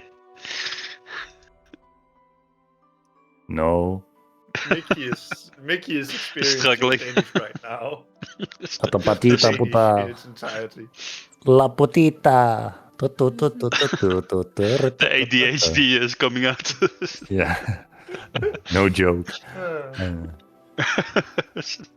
My brain is fried, okay? My name is Stephen Fry, man. Brain Fry.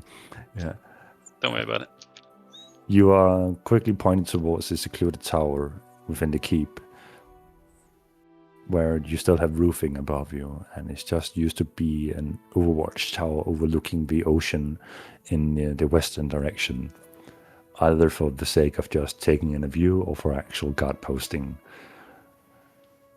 You seem to have no disturbances in this secluded tower. Granted, the windows stand open, shattered a long time ago, so you catch a draft, but with a small makeshift campfire, you could probably endure a night here without being disturbed.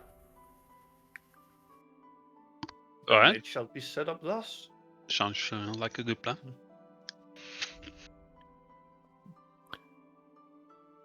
You set up camp, pulling up whatever tents, drapes, pelts you might have to keep yourself warm, make a small makeshift fire. And the night comes too. How are you planning on going through this night? Are there any activities before going to bed? Are there any lookouts throughout the night? How does the night go by? Sorry. I Operdine? would suggest a lookout rotation of him and Rose, where Rose takes the first 4 hours to, write her diary entry for the day and keep a lookout if any bad guys would invade or come attack us, and then swap with Paluna once she's done. Alright, I'll read that. I'll draw a picture of Gorath in the journal and an axe and evil fish and write nothing. Nothing. Just Garth making sushi out of a flying evil fish. Yeah. Perfect. Phineas goes to sleep. Paluna. I will, before I go to sleep, I will study these artifacts I have gotten. I will try to connect to them on a spiritual level. With these, you commune with the remnant of the presence of whatever shaman held these artifacts in the past, whoever left this mantle behind. Communicating with them during conscious moments seems to elude you, and you're persuasively lulled to a sleep in that moment. Okay. Rose, go ahead and make a perception check for me for the night.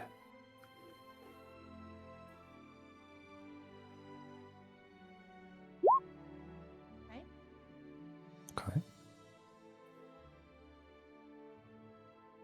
Where would Rose go about taking this once? Does Rose sit in place just looking at their adventure parties, or do they overlook the ocean through the tower window? Do you go wander about the halls without leaving camp too far? I would probably, after finishing the picture, probably look around a little bit. I'd walk, if there's a tower right next to me, I'd probably climb it, look at the ocean, walk in the rooms close by, but I wouldn't wander too far. Okay. Overlooking the ocean through the tower, from your perspective, it just seems like a barely windy touched ocean, causing slight waves to rise throughout the evening. It is cold, but it's not cold to the point where the ocean begins to freeze over. A few lonely vessels traverses across the night, and you kind of count the minutes as one vessel goes by before you get distracted by weird sounds coming from down the hall. As you chase those weird sounds, it just seems to be small critters playing with each other, small rats getting into a fight before scurrying off into the hallways. You find people kind of straggling about, making noises, talking loudly, drunkenly, as you've heard sometimes before, and yet unfamiliar and yet at this point slightly familiar noise of people being extremely intimate in the moment. No shame to be had between these people, but nothing threatening disturbs you throughout the night.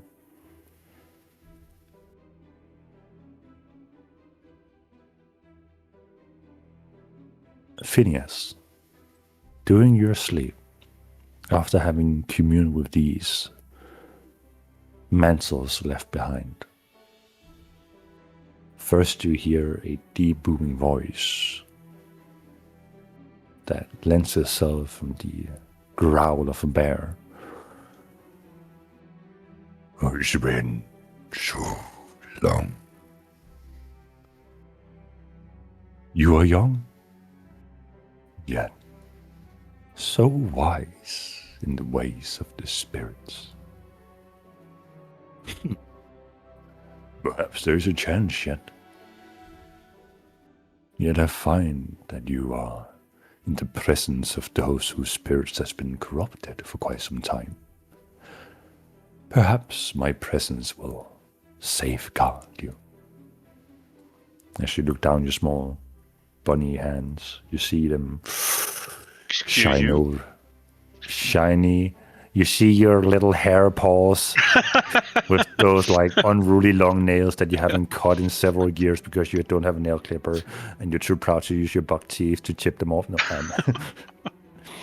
you look down your little hair paws as a sheen overcomes them for a moment, and you feel this warmth presence overcome you. It is a extremely familiar presence, not something that you as Phineas has spoken with before, but the same peace and harmony you find when you look upon the bear spirits jumping around you, or seemingly taking the proud front lead of the unusual spiritual troop you bring with you. As the ancestor speaks into you, you hear another voice, a lower snarl. A new one to the pack. How about that? And here I thought that old fool would never allow more family to join us. Granted, you're a bit different, aren't you? Still so much to learn. Or am I simply too proud to understand that I too started somewhere? Nah, you're just young. Well, it's not like I can stop you, can I? Welcome to the flock, little. Bunny. You kind of smell like a prey. Why are you in my flock? That's unusual. Well, little pup, welcome to. You kind of feel the hair on your back rise in that moment, and you feel yourself surrounded by family. The same comfort you find when the trails of spirits follow you and it should play your flute through the forest. It's that sense of security of being surrounded by people you trust and know, rather than traversing the world alone by yourself. You find comfort. You find a long, deep rest.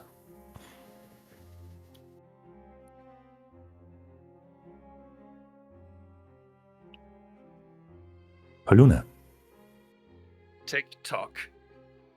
TikTok. You somehow find Yes. sleep and rest without any dreams. See, at this point, it's becoming ominous. Paluna is so used to the nightmares and the bullshit that this will start making him actively nervous. Rose, how do you wake Paluna to take her shift? I will get on top of him in the sleeping bag. Oh, I'll start like pretending that my arm is a tentacle and go around his Yes, neck but- with my hand and be like, Balloon, wake up! go ahead and It make an will- intimidation check with advantage. That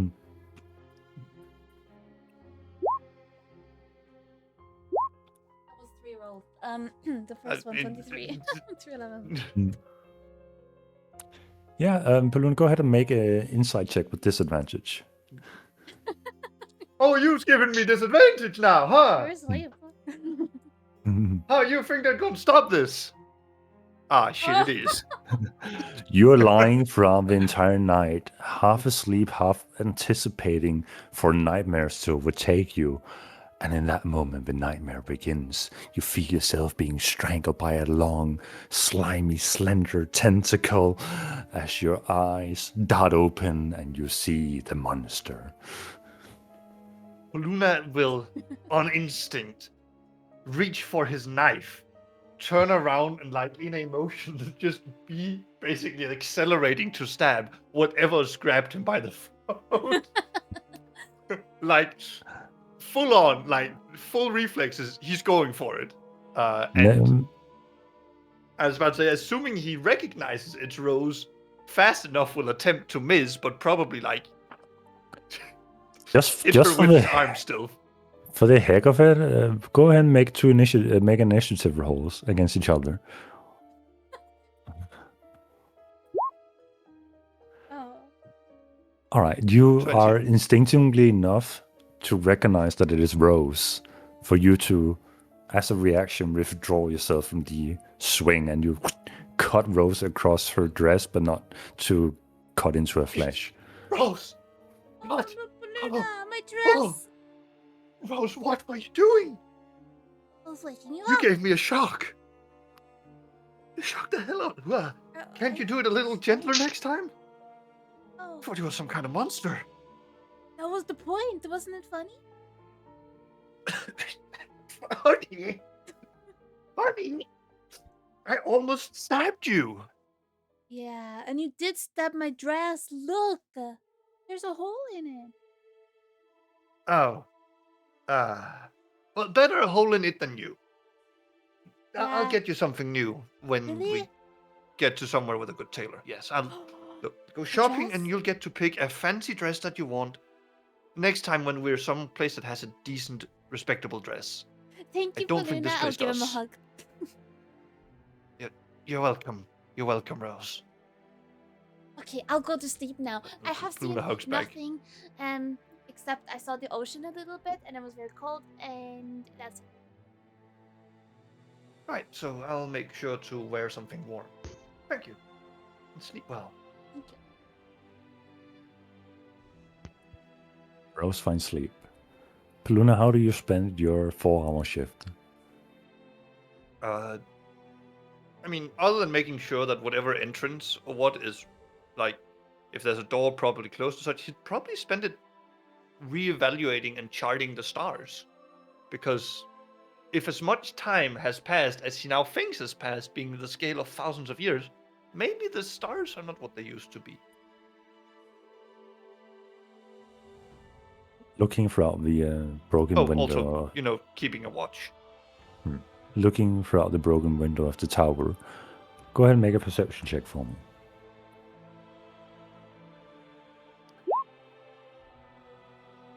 You're looking at the stars and you're kind of contemplating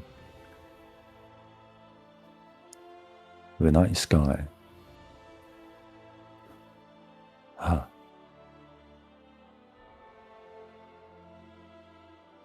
You don't have any recollection of the night sky from back then. You're looking up at the night sky and you're thinking, yeah, that's what the night sky looks like. And according to all your calculations, time has traversed as it should. At least from the last time you were at sea. From what you can remember.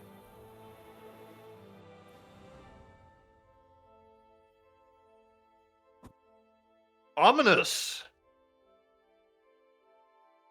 Overlooking the ocean, you catch traces of vessels. A few of them out nighttime fishing. 1, 2, 3 boats. You look up towards the night sky, try to calculate the stars again. No, still the same night sky. 1, 2 boats. Yeah. Look towards the night sky. Oh, no. 2 boats. Hold on. 2 boats. 1, 2. Where As you now go? eyes locked on the vessels. In a swift moment, a vessel is pulled down, leaving just a splash, a sprout of water, and nothing else. You now see that one remaining vessel is changing direction towards harbor, setting all sails. Traverses for about 5 minutes. Gone. Sprout of water. If only your vision was more clear throughout the night. Overlooking the barely moving water surface. Ominous feeling traversing down your back. Chills. You look towards the surface of the water. From a clear, starry night, a flash of lightning, a silhouette revealing itself in the water. A fish? That's a massive fish, extending from one end to another of this reef below, before the silhouette slowly is consumed by the darkness.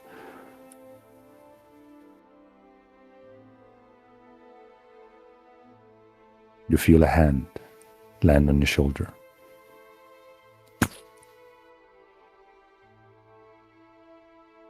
Are you Yes, okay, for Paluna? sure. You seem a bit distracted. You hear Garaf talking behind you. Why are you here? Honestly, just checking in on my friends. He's kind of drowsy a little bit and seemingly tipsy. You know, some talks about new people kind of just looking about places you shouldn't be looking. I thought maybe you had gotten yourself into something. Did you see something out there? Well, there's a beautiful water horizon, isn't it? Oh yeah, I did. Oh yeah. The next day's catch, I presume? If you come with me down to the harbour, we can perhaps catch it together. If I were you, I would not set foot on those waters for a while. That's funny because you said you couldn't. Did you step foot on what? Never mind. Wait, hold on. Give me a moment. I'll look him up and down and see if it's really him. Make an insight check.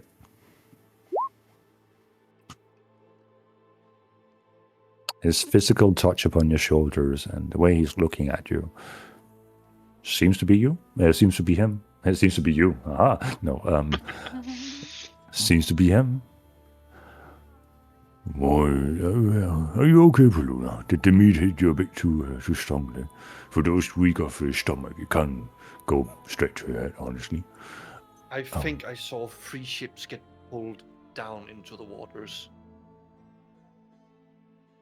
Like a child pushing sticks into a river. You definitely sound like something who had too much to drink. How about you get some more sleep and I'll stay here and look over you over No. the night. It is my watch. I'm not entirely sure what that means, but I assume that means you have important matters, and I'll go down to the harbour. I'll make sure to say to the sailors to keep an eye out, and if something happens, we'll sound the horn of alert. Be careful. I appreciate the I have a concern. bad feeling something's coming. Reapers, hags, what's the worst that can happen? Whatever the Reapers are here to guard against. The tree chopper. If it was just an axe, Huh. I think something worse is coming. Well, you let me know if you see anything else. Watch out, I've heard this castle is haunted. I don't believe in ghosts. Trots off again. Clearly a man who has not fought specters.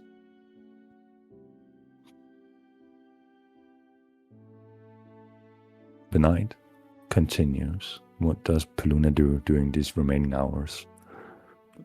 I mean, this man is... His paranoidometer is rising. So, other than, effectively putting a bit of string at the door with, a bit of, a few ball bearings or something to create, a clinging sound if somebody walks in again and sneaks up on him, he will be very, very intently staring out at the ocean and the harbor. All right.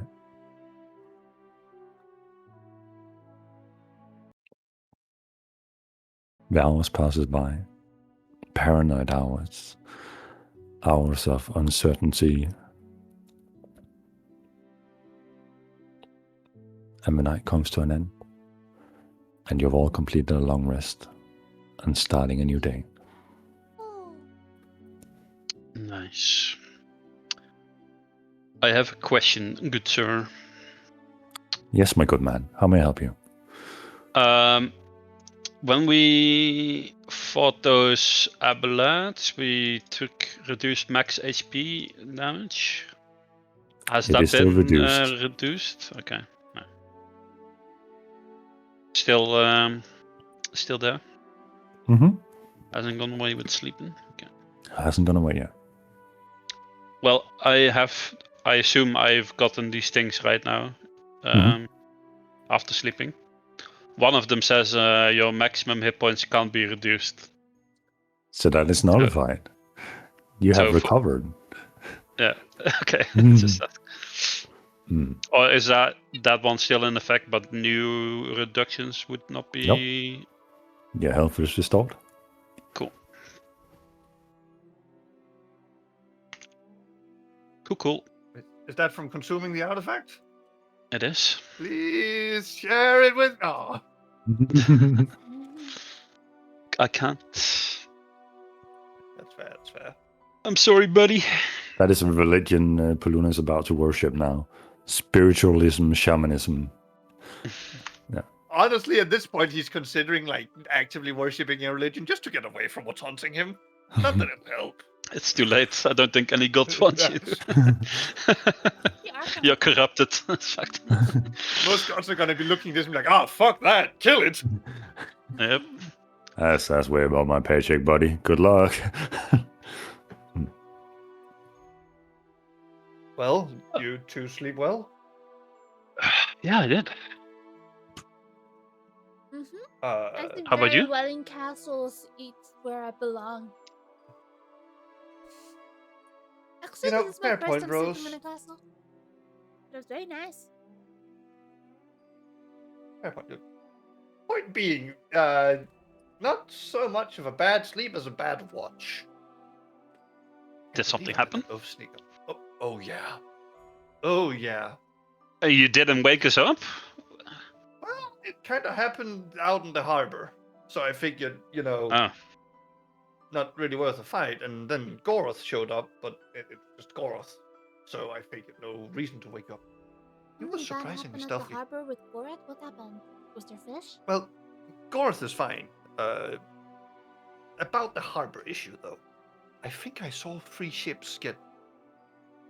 I don't think sunk is the right word, as much as devoured by the sea. Like, imagine Paluna takes an arrow. That this is just a ship, and then he takes a hand, just quick snaps it and drags it down, and then suddenly gone. 3 ships. I think that's a bit. That's. Seems like a big problem. Is it a dream? Yeah. What happened? Well, I was thinking I should probably check out the harbor and, see if 3 people have gone missing. That and a little bit after was a fairly big flash of lightning with no boom of thunder. And a fish. Well, A call that fish? a fish. Was it one of shadow, those a creature avalanches? spanned the whole bay. Beneath the surface was there. Whoa. Oh. Like, Paluna goes over to the window and points from all the way over there to all the way to shore. It was just one massive shadow. Rose, go ahead and make an insight check for me. Okay.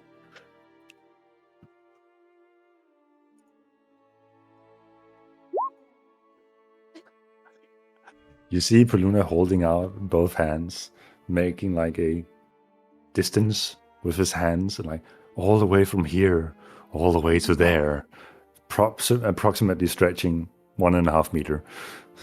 I mean, yeah, that's pretty big for a fish, I guess, but it's not gonna be bigger than the evil fish. That's like the size of a tuna or something. No, I meant, like, from that end over there, by that house over there, all the way to like that castle over there, down at the harbor. All the water down there. I look at the window and I'm like, that doesn't look that far. Like I can hold my fingers my from God. like one building to another. Rose didn't learn about Rose. perspective. No. Not on a 2-0. Look, Rose, the fact is, when you look at something from a distance, it looks smaller than it is. Oh wait, You know stand how, there. like, I'll run out like go out there and off the room. Look at the room. My hands on my chin. Oh no. I don't kind of look the same to me, Paluna. But like, take a piece of candy. Now hold it really close to your eye. See how big it is. I'll take out a piece of candy from my put it like all the way close to my eyes and accidentally put myself in. All right. Goes in here. Put it in my mouth. Yeah. Ah.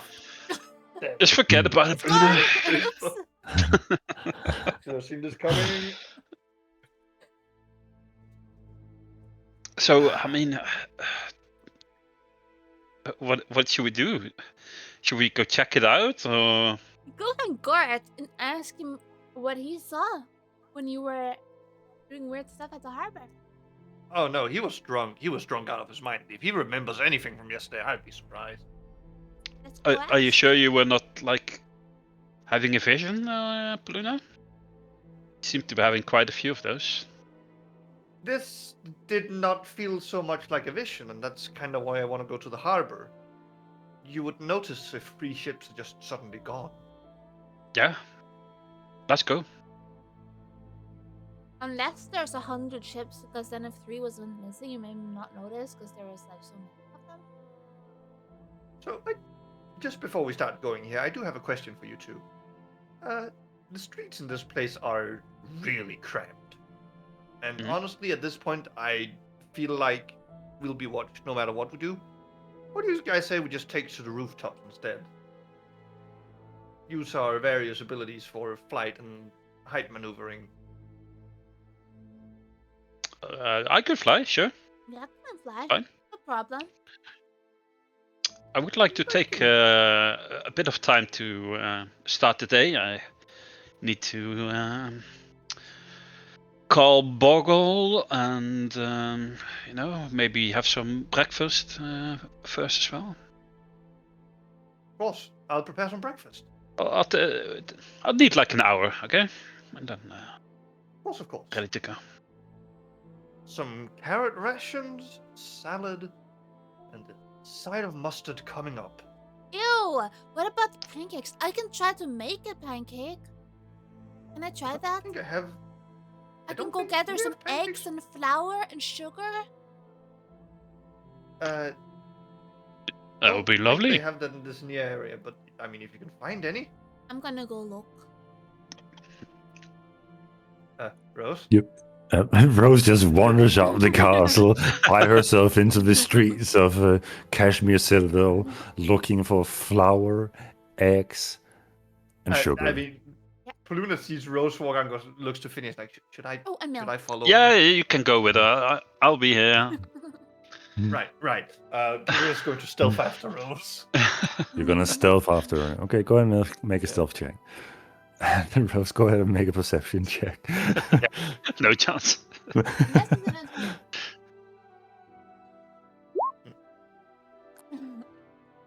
For all you know, you are alone in the world, in a happy, good, fun place.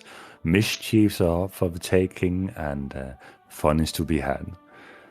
Plune, you follow tracelessly behind a very carefree Rose, walking by a bunch of people from the keep that seems to be sleeping off a drunken stupor, some in the embrace of others, some in multiple embraces of others, and others just seemingly hanging halfway over the keep walls, trying to keep themselves together while drool and whatever might be coming up from the day before hanging halfway out their mouth. Wandering into the streets. Rose, you have a easy, fun time just walking amongst the citizens, selling food of various kinds of morning, freshly baked bread, people selling vegetables from their farmlands situated quite a bit away from the citadel, nevertheless, commercialized with, hey, freshly arrived vegetables and harvest. And others, fresh fish, although advertised that the last night's catch was not as rich as they had hoped for, therefore the prices are slightly higher than usual. I want to look for the eggs and milk and sugar and flour. Okay. Oh, if there's someone like, surely someone has chickens around here, so maybe I could actually just steal some of if there happens to be chicken around. Go ahead and make a survival check for me to see how you navigate the crowded streets of Kashmir. Hey, yo! Not 20? Nice. What would others be a very tough crowd for a little girl to mush her way through in order to look for things that would otherwise be unheard of in this citadel. You approach one vendor after another. You first approach a fisherman selling fresh fish, and you begin to inquire about eggs, wheat, sugar. And while they are filleting this fish and scraping off scales off it, they're just looking at you with a extremely curious expression. And one vendor after another points you in a different direction until you have traversed half the city, almost to the outer city walls, before you find stalls that seems to be selling fresh produce of various kinds. The wheat has been brought in, but has not been ground to flour yet. The sugar is still as sugar canes and not as sugar quite yet. And the eggs, well, are still in the chicken. So, The eggs are still in the chicken. Wait, what? yeah. So, gotta squeeze a few chickens, if you know what I mean. Okay, that's the problem. Well, yes, little lady. How may I help you on this fine morning? I Have you really heard the want- latest gossip? Well, no, Oh, you what? should hear. Well, my grandson, right, cheated on his fiancée with this supposed wildling. Yes, and the wildling was first thought to be one of them other wildlings, but no, this wildling was a different wildling. And I tell you, well, a wildling is one of them beast creatures thingies. First, Oh, well, yes, but I did not say that. We're trying to tell the things and other I things so want- we I'm don't get a... really good at keeping Yes, secrets, yes, you don't catch worry. on quite quickly. Oh, Yes. What happened to the girlfriend that he cheated on? The who? Who cheated on who? Your grandson, he cheated. My The grandson. wildling, yeah. How did you know I had a grandson? Well, so you came for some tomatoes, was it? No, eggs. Eggs? Oh, they're still not being laid yet. We're waiting for her. Can I have a For chicken? Oh, that's very pricey, young, around these parts. Okay, The chicken I will be have f- 5 gold. 5 gold? 5 gold for a chicken. Deal. Give her 5 gold, please. Deal? Deal. So, thank you. Go ahead and roll d20 for me just to see how lucky you are with the chicken selection. Okay. Other people might say this is not a chicken, but in fact a rooster. But nevertheless, Oh no. Do I notice that it's a rooster? make an insight check. Nope. 1 chicken for the young lady. Thank you very much. Enjoy Thank your you. Good freshly luck with laid your eggs. grandson. Thank you. Yeah. You're a good How little did you- chicken, aren't you? And start walking away with the chicken. What should I name you? And then I could like keep talking to my chicken as I start heading back to the castle. Completely forgetting what I'm supposed to get. Make another insight check for me.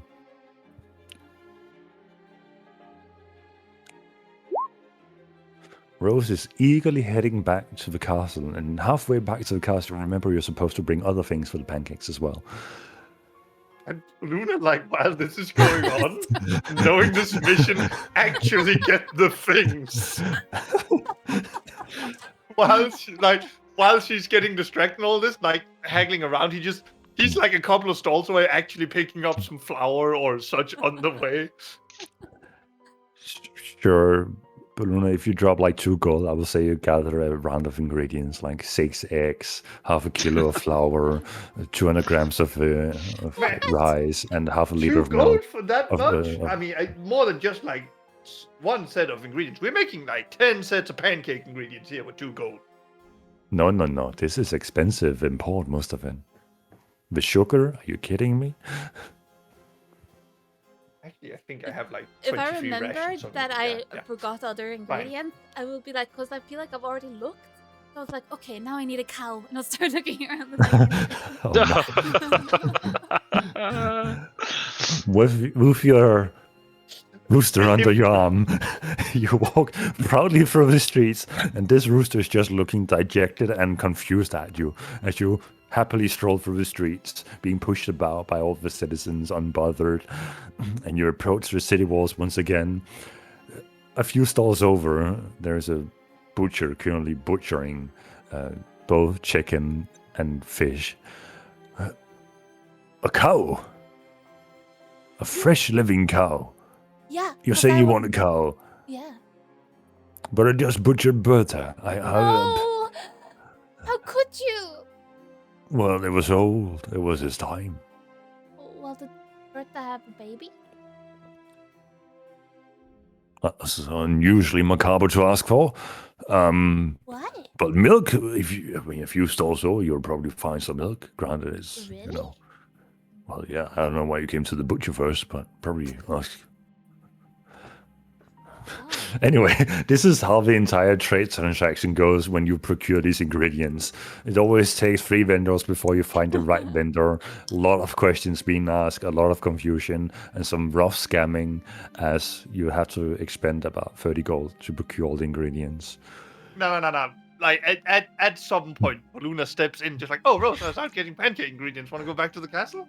Oh, Rose about to make a transaction for a cow or a calf at that point for like 30 gold, and you step in. Hey, shoot, get Oh, away with Rose. yours, boy. Trying to make a transaction here. Don't disturb. Luna will just give him the look that says, "I know what you're doing," Fine. and just he's with me. I know what you're doing. Start walking out of the store, just leaving the vendor. Gross. Like, Polina, I'm so happy you got all the ingredients. I couldn't find them, but I did get a chicken, and now we'll have and now we'll have eggs forever. Her name is Gertrude. Rose, that's a rooster. No, it's a chicken. I paid for her. My fault. But it's still, huh? Rose, that is a rooster, a male chicken. You got the gender. Male chicken? How can you tell? And Poluna just steers her towards the castle. Oh, they're just genuinely larger, and they have that like roosterish the Hanekam. What? The hand come. Sorry, I could not think of an English word for it, and it just defaulted to Amazing. I just had a full Danish. I'm sorry. Oh my god. What language is that doing you're it. speaking? Polina? Is that Sylvan? That's so. Honestly, I forgot the word too. I don't. I Mohawk? think the closest thing is Mohawk. Yeah. Sure. The rooster Yeah, no, mohawk. That's the literal it's got the translation. rooster. Yeah. Also, Anakam. like roosters have mohawks, chickens don't. Look, see, it's got the mohawk. Maybe it's just a very fashionable chicken. No, Got that. no, Rose. Chickens don't have fashion. Not like that. Ah, that's strange. Well, it's okay. It's a boy. As long as he lays eggs. It does not. Why not? It's a chicken. Only female chickens lay eggs, Rose. How did Rose survive this long? Well, she was cared for at an orphan. Well, we'll just have to rename you Gertrude. What do you think, Polina? I mean, dinner. What? Can't name him Dinner. I mean, give me like 5 minutes with him and I'll make him into dinner. No! I hug him tightly. This is part of our party now. What was your old captain's name again? Ramond? We are not naming it Ramon. Because we said we didn't know 2 of them, but what if we did know 2 of someone? That would be kind of cool. No, Rose, we're not naming it Ramon. If we're not naming it Ramond, then I'm gonna name it Poluna. Nope, it's dinner. Poluna. Poluna Dinner. chicken. I can't Dinner, wait until you rooster. lay eggs, Poluna. You're Oh, not long no. for this world, dinner. It's not dinner, Oh, Paluna. Paluna, wait What a have I Oh, it second. will done? be. Yes. Oh, but it will be. I'll cast a protection spell on it. Go on, do it. Fine. Why don't we go- I will do it. I will use. Yeah, sure. I will use a minor illusion cantrip to cast like, make it look like the rooster is wearing breastplate armor. Beautiful. Oh no. It happens. The rooster is now wearing a breastplate armor. Oh, handsome. Ooh, so nice of you to make sure its guts will stay in place when I slaughter it. What? Nothing. He's protected now. Mm-hmm. Sure. He can be my knight. I would suggest you pick something else. Rose, you begin to feel a nibbling in the back of your head. Would Sir Marshmallow be offended? He's my royal advisor.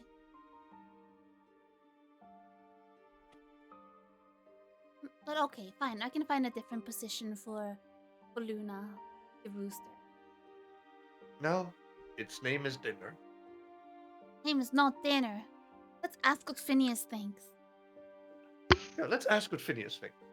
Oh, Debating back and forth, and Phineas, after an unsettling amount of time, you ask for 1 hour. 3 hours later, your companions return in tow, bickering. Paluna, dinner. Paluna, dinner.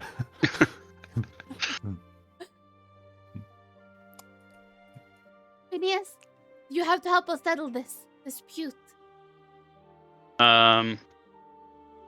Okay. We'll place the rooster down in front of him. Luna or dinner?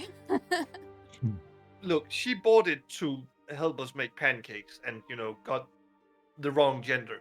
So I'm saying is free rations for tonight. No, we're not gonna eat him. I suggest we name him Paluna because yesterday we talked about how we don't know anyone who has the same name, right? But now we can have Yeah. Paluna the chicken and Paluna the Paluna. No.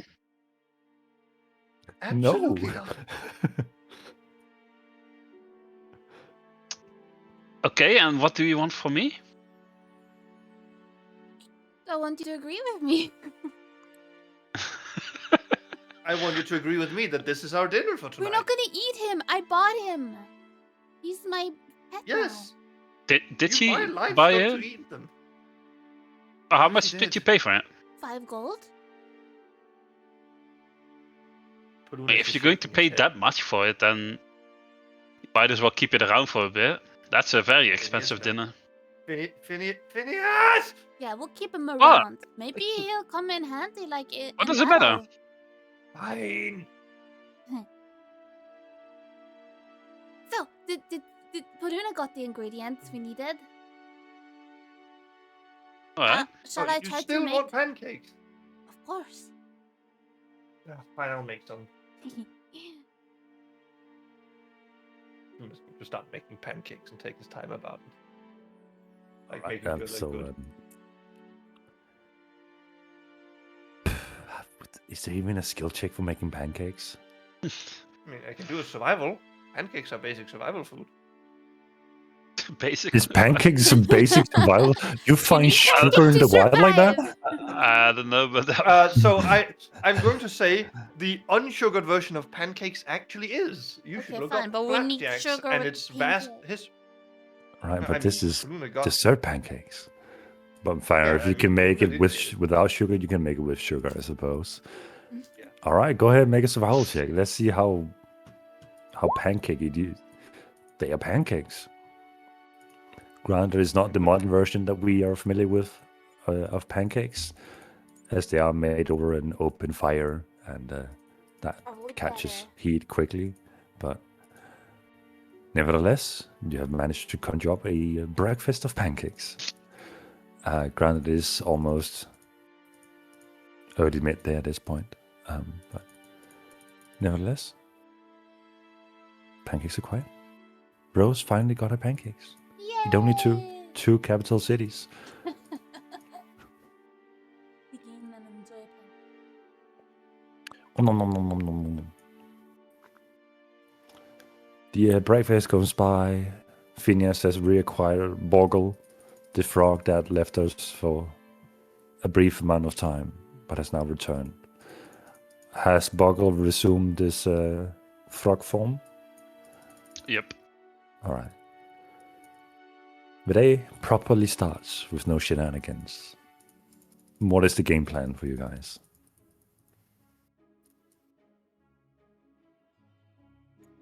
Go to the harbor, I think. To the harbor. Do you approach the harbor through the streets, or do you take to your plan with flying over the rooftops? At this point, Paluna is just gonna jump across the rooftops. Alright. Phineas, do you just jump across too, or do you take on a wild shape? I think I'll go fly Alright. as an eagle. Eagle! Eagle! From the You- Cubs. Oh, yeah. I can't do this all on my own. No, I know. I'm no Superman. Boom. Anyway, copyright. So, Yep. you take the skies, Rose, you take to your beautiful fey wings and begin to fly across the city, catching a few eyes, as the normal spectacle that fly above, people said, are usually animals or reapers on the hunt. Now seeing a spectacle of what could be a reaper, something dark and ominous flying above, and Paluna jumping high up into the sky and landing on one rooftop, landing sure-footedly on what is otherwise old and somewhat weather-worn housetops. At some points, just barely causing the rooftop to give in slightly, probably starting a few newly awoken people below, but nevertheless, before they can even catch you standing there, you are off again. Do I see the spying hawk from yesterday? Make a perception check as you're soaring through the sky.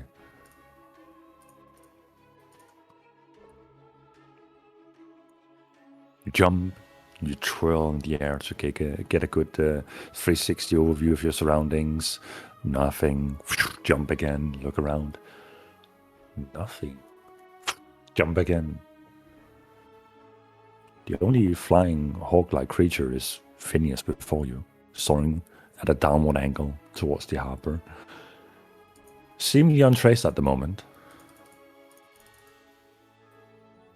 You land at the harbor where the stone turns into rough sand, turning into floorboards of a pier to walk across. Many burly sailors with big beer bellies and some in slender shapes, just currently stacking up crates. Some currently without any content, others filled with either the catch from the day or the day before that, currently being salted and cured, waiting for ships to come in from the night before. And the crowd is gathering, questions are being asked to what happened to the catch from the day before. There doesn't seem to be anyone in charge at the moment. Various vessels are docked at the pier, vessels that resemble for the most part fishermen ships that can house 3 to 4 sailors, 1 sail masts, and a few trawler nets being thrown over the side, just awaiting to take off.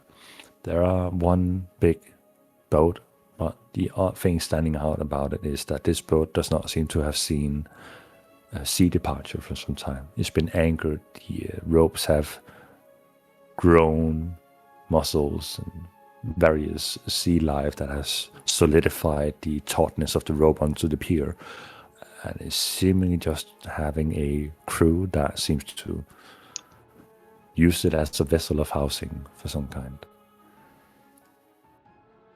The mood is somewhat What relaxed is- despite everything. But What is such a beauty doing here without proper care? Huh. Well, Does it look like it's like a merchant vessel or something? Like people are buying things there, or Is there any like activity on that one boat? Peluna and Phineas, you can both make an insight check. 28. Damn, I might not even be needed on this one. Oh no. Nah, I ain't. Peluna, you see the ship and you think this is definitely some kind of tradesmanship. The cargo bay seems to be made for larger loads of crates and barrels to be loaded on top onto the lower decks. There is not a lot of cannons on the side or any holes to fire arms through. There just seems to be 2 cannons on the front end that are just shooting over the railing should need be there, and only 1 lookout tower for potential archery or just scouting ahead. Phineas, despite your lack of experience with these kind of vessels, you have seen a few of these harboring in Darkmond. This is Imperial trading vessel from Eastwatch Citadel. And from your understanding, the history of this place, there should have been no trading made with this side of the continent either for nearly 1,000 years ever since the cataclysm happened. And yet here this vessel is, with the time that it has stood here. It could have stood there for a decade or 2 with time taking its toll. Nevertheless, it's standing right before you.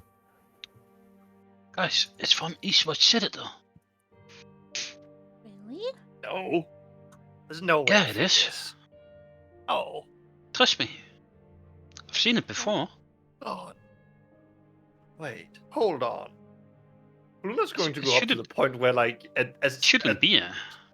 a ship from Eastwatch Citadel would have its name, and he's just going to like scrape off some like moss or what's it called, scallop on the side of the ship. Yeah, barnacles and such, yes. Yeah. Scallop mussels and all that. There's no way. Do I excavate a name or such? You excavate a name.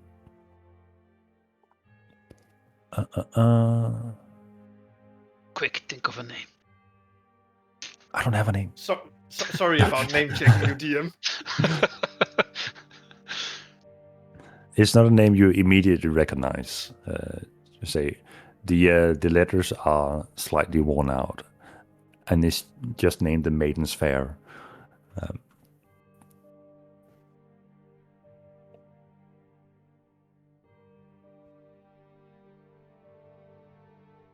Guys, Really not what looking would a in my, boat like, from origin notes right now? Don't worry. what would a boat from Eastwatch Citadel do here? By the looks of it, for quite a while. I was just visiting. Not. Well, it's that Because Eastwatch, the East and the West haven't done any significant trades since the elemental cataclysm.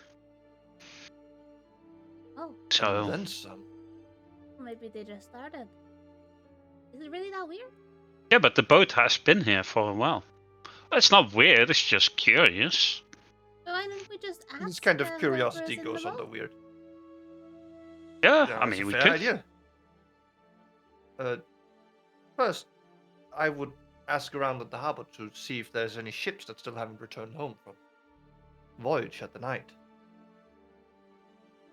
Just to Yeah. confirm my suspicions.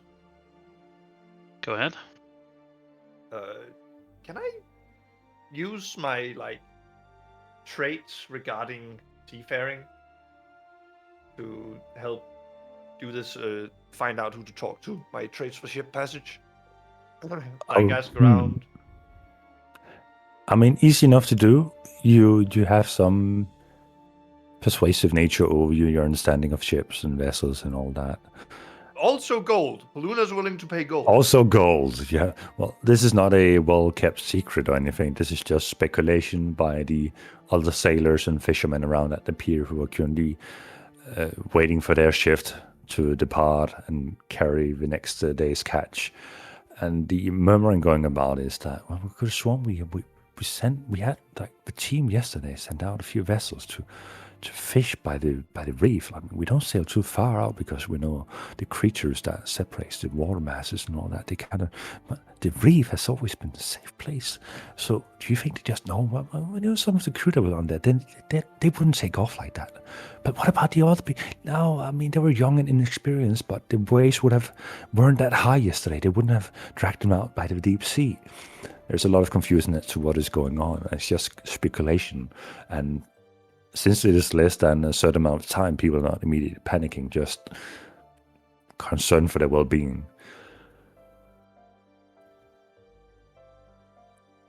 Well then, it seems that something has gone missing.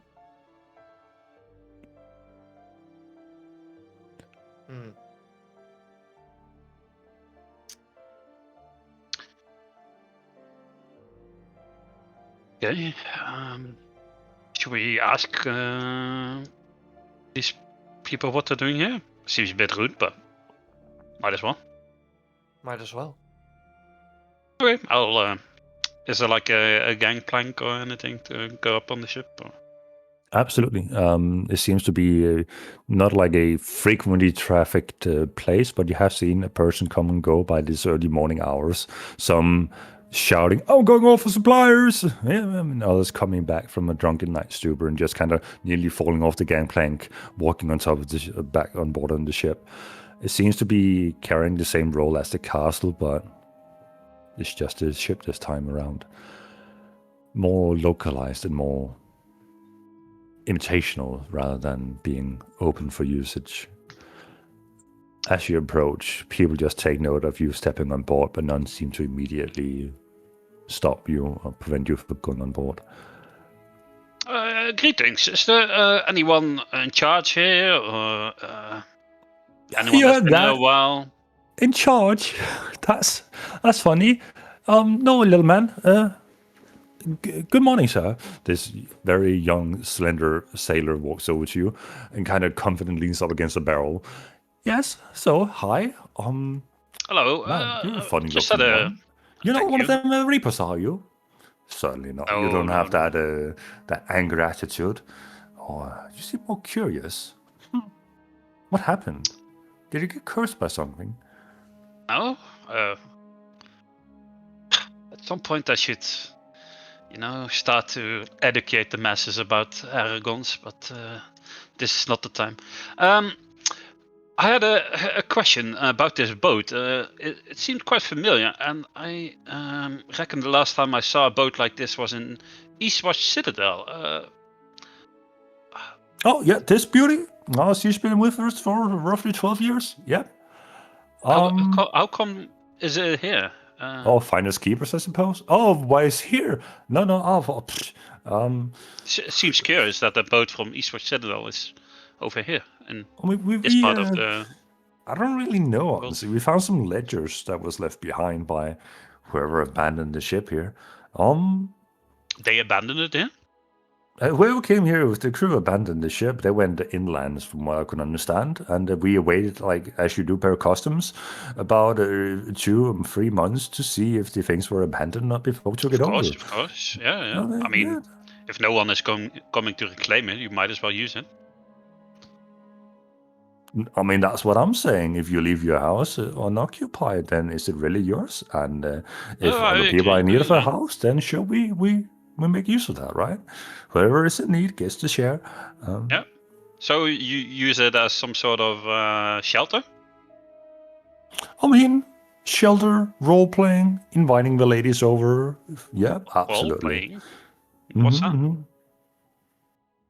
Oh, I mean, we put on an act and pretend to be those human imperialistic people, yeah, and pretend to sail the seas and take over the world as they do. Haha, Oh, it's like some sort of game, and do you roll dice per chance and like pretend No, you're yeah, someone else? they left some dice behind made out of ivory, and we gamble for some turnover. Absolutely, frankly. Most of these words I've learned from the letters left behind by the old crew. But I mean, they roll something called D6s. I'm not quite sure what that means, but That seems like nothing that exists in true. this world. Yeah. Why would you do such a Well- thing with the bones? You were talking about some ledgers or something. Do you still have those? I mean, yeah, we left them behind in the captain's quarters. They're kind of amusing to read. Small stories about adventuring, and Could I maybe read them? sure, be my guest down below. I mean, Oh, if someone's okay. sleeping in there, you just like push them over or something. I mean, the strongest guy wins and all that. Granted, we are quite meager, but hey, at least I'm not looking for a fight. I'm just a history nerd, just interested in that kind of stuff. No, but I mean, go Stick at right least. ahead, and you just go ahead. Yeah, I mean, absolutely, Okay. no stopping us. I'll go look for the captain's quarters. Can I show him where they would be? My knowledge of ship design. I mean, does Phineas allow your company? True. Sure. Allow me to do it. Yeah, you can come. Phineas walks off the gangplank alone, and Balloon just hears the words ledger and captain's quarters and teleports next to Phineas. Can I show you the way? Oh. Just humor a sailor that's traveled all the way here. Always nice to see a new ship. Right. Sure, eager, enthusiastic. If you understand your way around these kind of vessels, be our guest. Be our guest. The quarter is to your left. Now, anyway, kind of just trails off, humming to himself. Ugh, holy ship jitters. They must have been cooped up here for a while.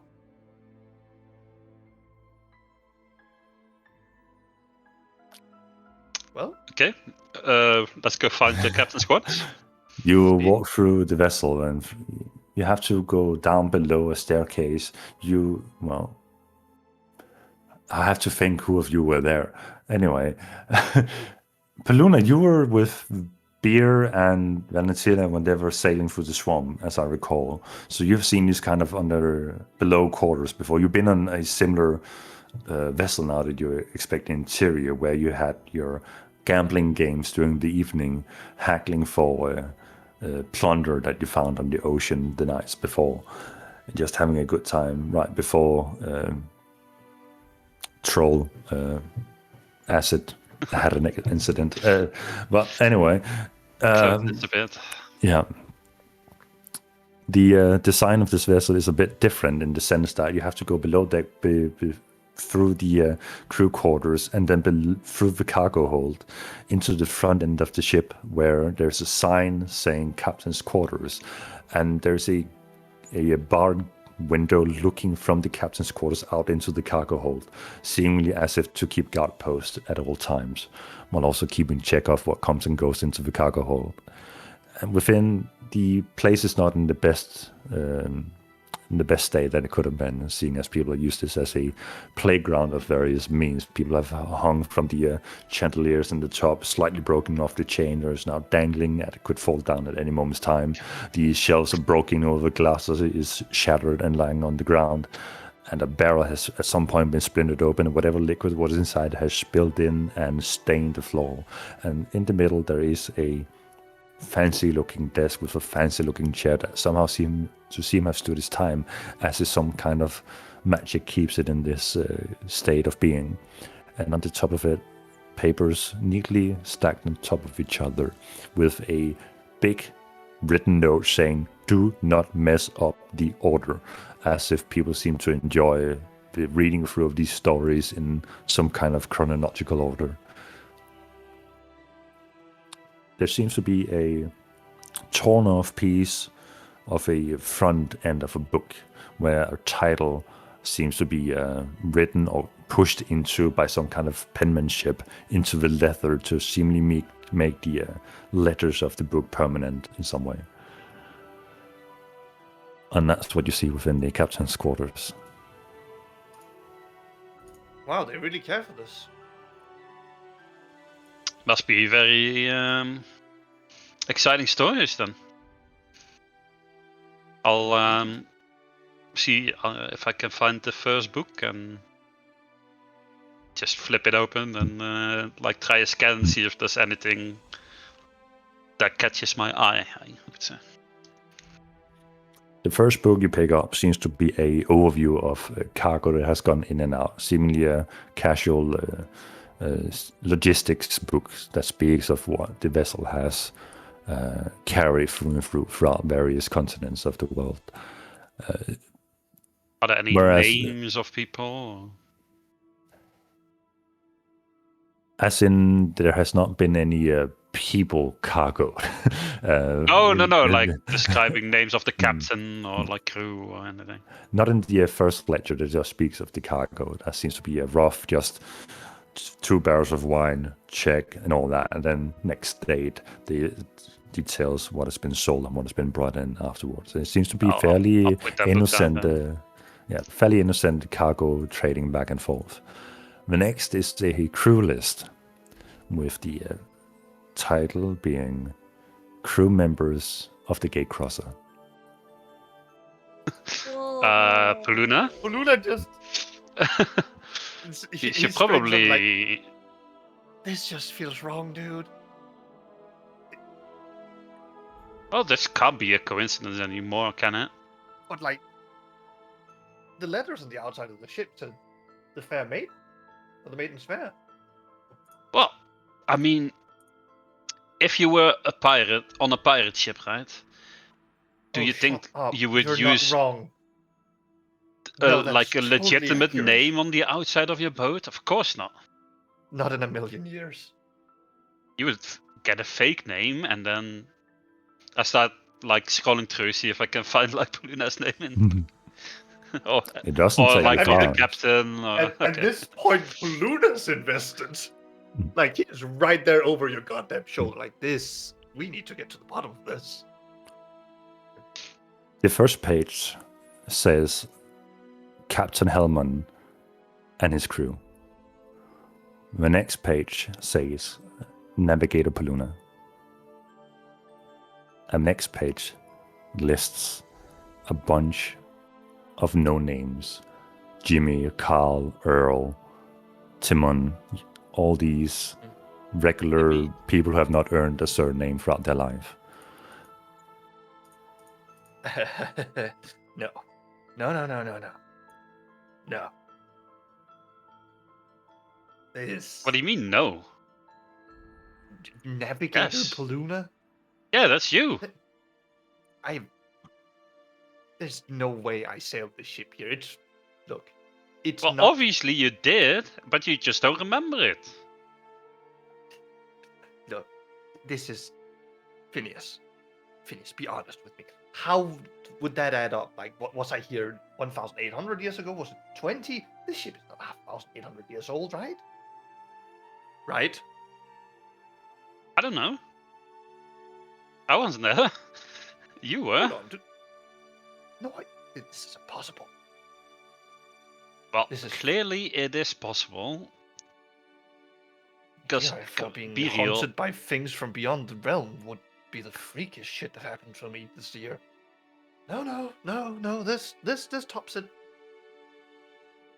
Right. Well, let's look for a date. Can we find any dates?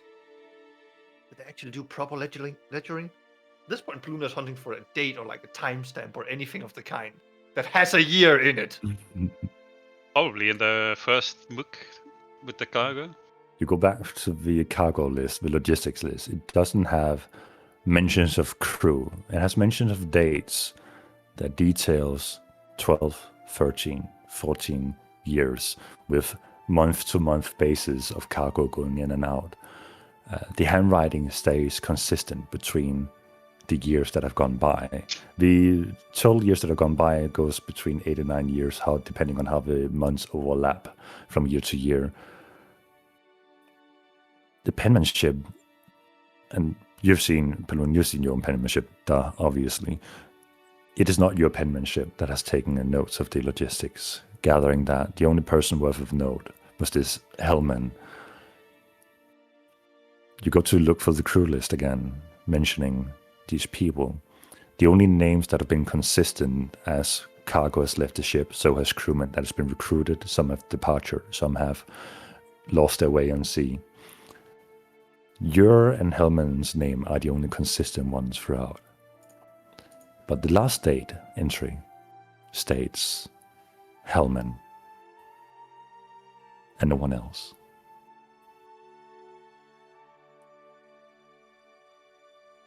The last date entry into the book states, not into the book of crews, but the book of logistics states, cages delivered to Darkmont. Oh, shit.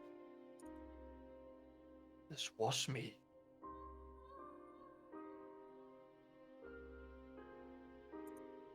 When was this? This... I have some questions for the people on this ship and the people in this harbor, how long the ship has been here.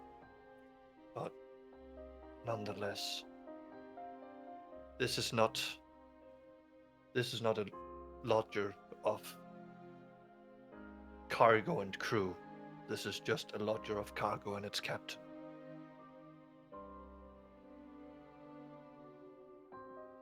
If I find Helmut, I will pry why he brought me to Darkmont from his dying lips as I feed him to my comforts.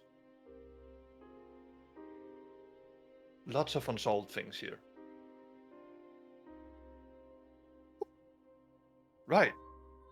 I'm fine. I'm in a good space. I want to go talk to the crew. Do you want to go talk to the crew, Phineas? We want to go talk to the crew, right?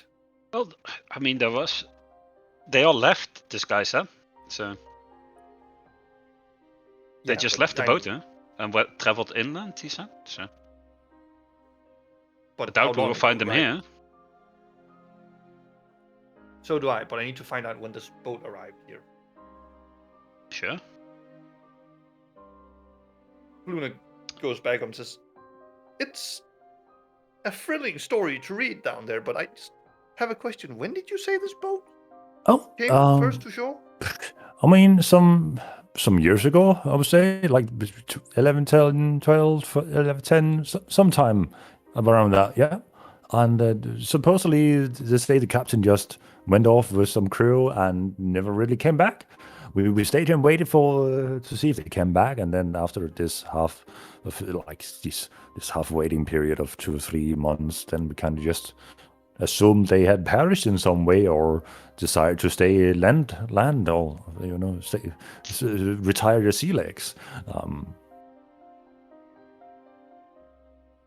So Thank you. Thank you for that information. You're welcome. Enlightenment. Okay. Where did Sure. you say roughly inland? Did the captain prior mention any directions in particular? Oh, I mean, he have ventured inland, and the rumors is he just kind of faded into the horizon in some way. But I mean, I would not really want to keep track of that. I'm just living here now. Well, I mean, your best bet is to speak to someone who is who has foresight. I don't know what you weird people call it. Honestly, the only thing I tend to look into through the future of means is like the alcohol at the end of my mug. So, Thank you. That gives me an idea. Paluna's going to go back into the captain's room, and he's going to find something that looked like it belonged to the captain. Like a trinket or a bauble or something, something that could have belonged to the captain that are not letters.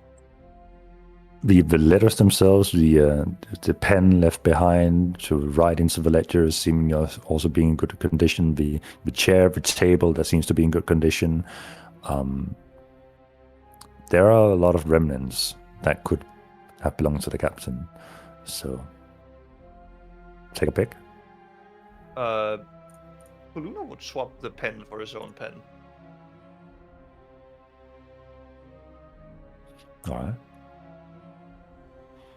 Now, what do you intend to do? Paluna would say to Phineas, "I have everything and more I ever wanted from this boat.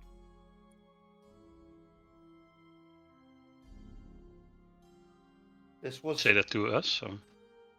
Yeah, I said it to you guys. To Phineas. I don't know. Rose is here too, right? I'm not sure Still- where I assume so. Did you not come with us? Are you standing outside waiting? Yeah, I guess I'm like outside by the boat to look. Aw. What a beautiful Can come boat. with us. Wow. I will look for some more books and scroll through them and see if there's anything interesting. I assume there's a bunch of them, not just these two. Well, a bunch of there's the ledger, the crewman list, the details of traversal and curiosities on the way. You gather that the vessel that has been traversing had about 7 or 8 years before it found its final port to stay at. But from your recounting of Paluna, he had many more years at sea than just this one vessel details about. The primary port seems to be around Origin. So nothing really stands out in that regard. No spicy stories of adventures along the way or something. That depends on what Phineas would consider spicy. If you're looking for something in the veins of mysterious fish or tentacles rising from the depths, nothing like that. A few encounters with supposedly merfolk that try to lay siege to the boat and claim its cargo. A few sailors succumbing to bad weather and seasickness, but nothing in grander details. No. Nothing that would explain Pluna's memory loss or anything. No. Okay. Let's go find Rose. I think she's waiting outside the boat. Oh dear, I do hope the harbor's still standing. Well, as long as you're not blowing up boats, then it should be fine. It's Rose's shtick. Is it? Paluna burns them. The same thing. What's the difference? When Rose does it, you can see the remains of the boat everywhere in the area for a good while afterwards. When I do it, there's no boat left. He says proudly, The boats are left. with a tentacle out from his back. When I do it, there's nothing left. Slap the tentacle down. Shh, quiet. Whew, close one. Anyway, heading up back on the deck of the ship, you see crew just casually leisuring about, trying to reorient some barrels to make the home less usual. Bored people doing things to seem less boring. Rose standing on the pier. Rose, what activities have you been up to while they've been gone for roughly 30 minutes, trying to uncover the down belows? I guess Doesn't- I will keep the lookout of fish in the ocean. A fish. Okay, staring at it. Go ahead and make a perception check.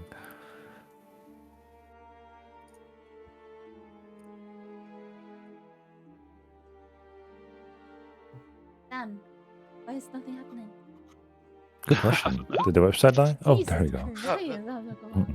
Damn, it took a goddamn while. You have seen so many fish. Oh my god. Like swarms of fish. And with your ability to determine depth of perception, they could be dangerous. Big fish. At least as wide as Paluna described them. Because, on a distance, they have a different size.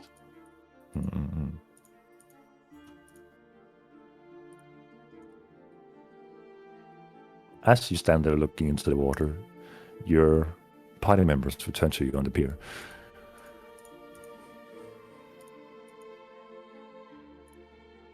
Hello, Rose. Guys, there are fish here, and they're big. They haven't seen Scary, any of evil the- fish? No, not the scary evil fish, but definitely big. What big fish? I look down. I don't think I see them right now. Anyway, did you Gonna It find is a anything? harbor, so it's to be expected. Paluna, you're looking into the water where Rose is looking. You see schools of sardines circulating the pier pole that's holding up the pier. don't see a casual big school ship, fish. But just a school of sardines. Well, we did find something very interesting, Rose. What? Faruna was on board of the ship. Just now? I know, right? No, like 12 years, 12, 13, 14 years ago? So you Yeah. said you were asleep and then like having a nap under Darkman then. Well, Yeah, it so that- turns out Was not true. that the last thing on book in that ship was the cages were delivered to Darkmont. Ages to Darkman? Oh yeah, that ship definitely, I don't know, sold me, snuck me to Darkmont, and then, yeah. We're sold? Luna, your memory of Darkmond, I know it's been a year ago almost since we started. Do you remember unloading your cargo at the harbor in Darkmond, going to rest in the tavern, being woken up in the middle of the night by people overwhelming you, and the next thing you wake up in the crypt to Valentina and a beer opening up the lid to it? Yeah, that was also kind of what I was remembering. Like that, the whole sequence was I was there, did a job, went to rest at the inn, and then like got attacked in my sleep. That's motherfucker. Strange. So what, did you like used to work on that boat or what? As Yeah, a he was the navigator. That's cool. That's cool. Not realizing the trauma or the implications. Yeah. That's cool. Good shit. Maybe we could take the boat back to Darkman because we probably need a boat. The just sheer amount of irony Maybe. in that one sentence. I like it. We're doing this. The problem is we need a crew to be able to, sail it. I thought you could sail. You said you worked on that ship before, so you probably know exactly But, like, sailing's not a one-man job. how many men. It's not. Oh, like the ship, like 10, 12?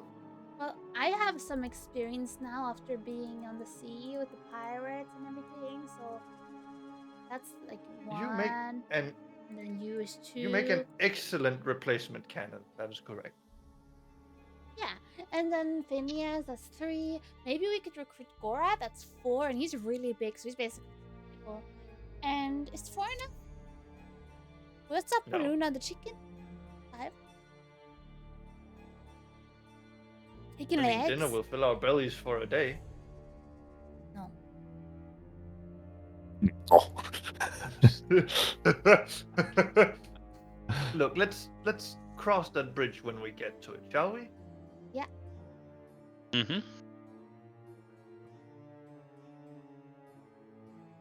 Actually, Phineas, do you think the spirits would enjoy sailing? Or is that just a terrible idea waiting for us to get stuck at sea? Oh, if they want to come, they can come. Yeah. Sure, some of them would enjoy the seas. Well, I think we got more than we asked for when we came here. Clearly, I have some kind of connection to this place. Oh, definitely. I mean, you were here not too long ago, so we should 10 years. try is to a find fair someone bit of that time. knows you. Yeah. Wait, Someone has to No. remember you, no? Yeah, no. Oh God, no! We Someone should- has to remember me. Yeah. Wait, If it's true, then it shouldn't have been that long. So Maybe we could go to the World Tree. Maybe they'll know you there. Actually, I have a better idea. I believe a certain drow lady was mentioned. yeah, Velstra. Yes. I think we should go see her. Well, Gorat said she would come by every now and then, and he would tell us when she would visit. So, guess we'll wait for him to tell us. So, since it's morning and Gorath isn't here as far as I can see, we're supposed to meet him at the tavern? Right? Mhm. Oh, no, the inn. The inn, yeah. Don't really- think this place has a proper tavern. Well, have we looked around? Is he not here? Looking around with your passive perceptions, no Gorf to be seen. Okay, I guess we meet him later tonight at the inn. I guess we can go for a stroll around the city, or maybe explore the castle more. Although it seems like a bit. Yeah, or we try to find someone that knows you. True. How do we try to find someone who knows him? Well, I could put up posters. I could drop Baluna, and I can put it around. yeah. Have No, you no, seen this man before? Yeah. No. No, I I will do We're that. not doing I that. will- I'm No, not. I gonna mean, put I'll wanted start posters drawing of up me. That's a good idea. Baluna.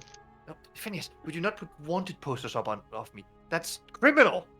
Wanted. It's saying like, have you seen him? Because then I'll be like, That's a contact wanted Rose. poster. I'm going to be. What do you People's mean? going to assassinate me in the night, thinking there's a bounty on my head.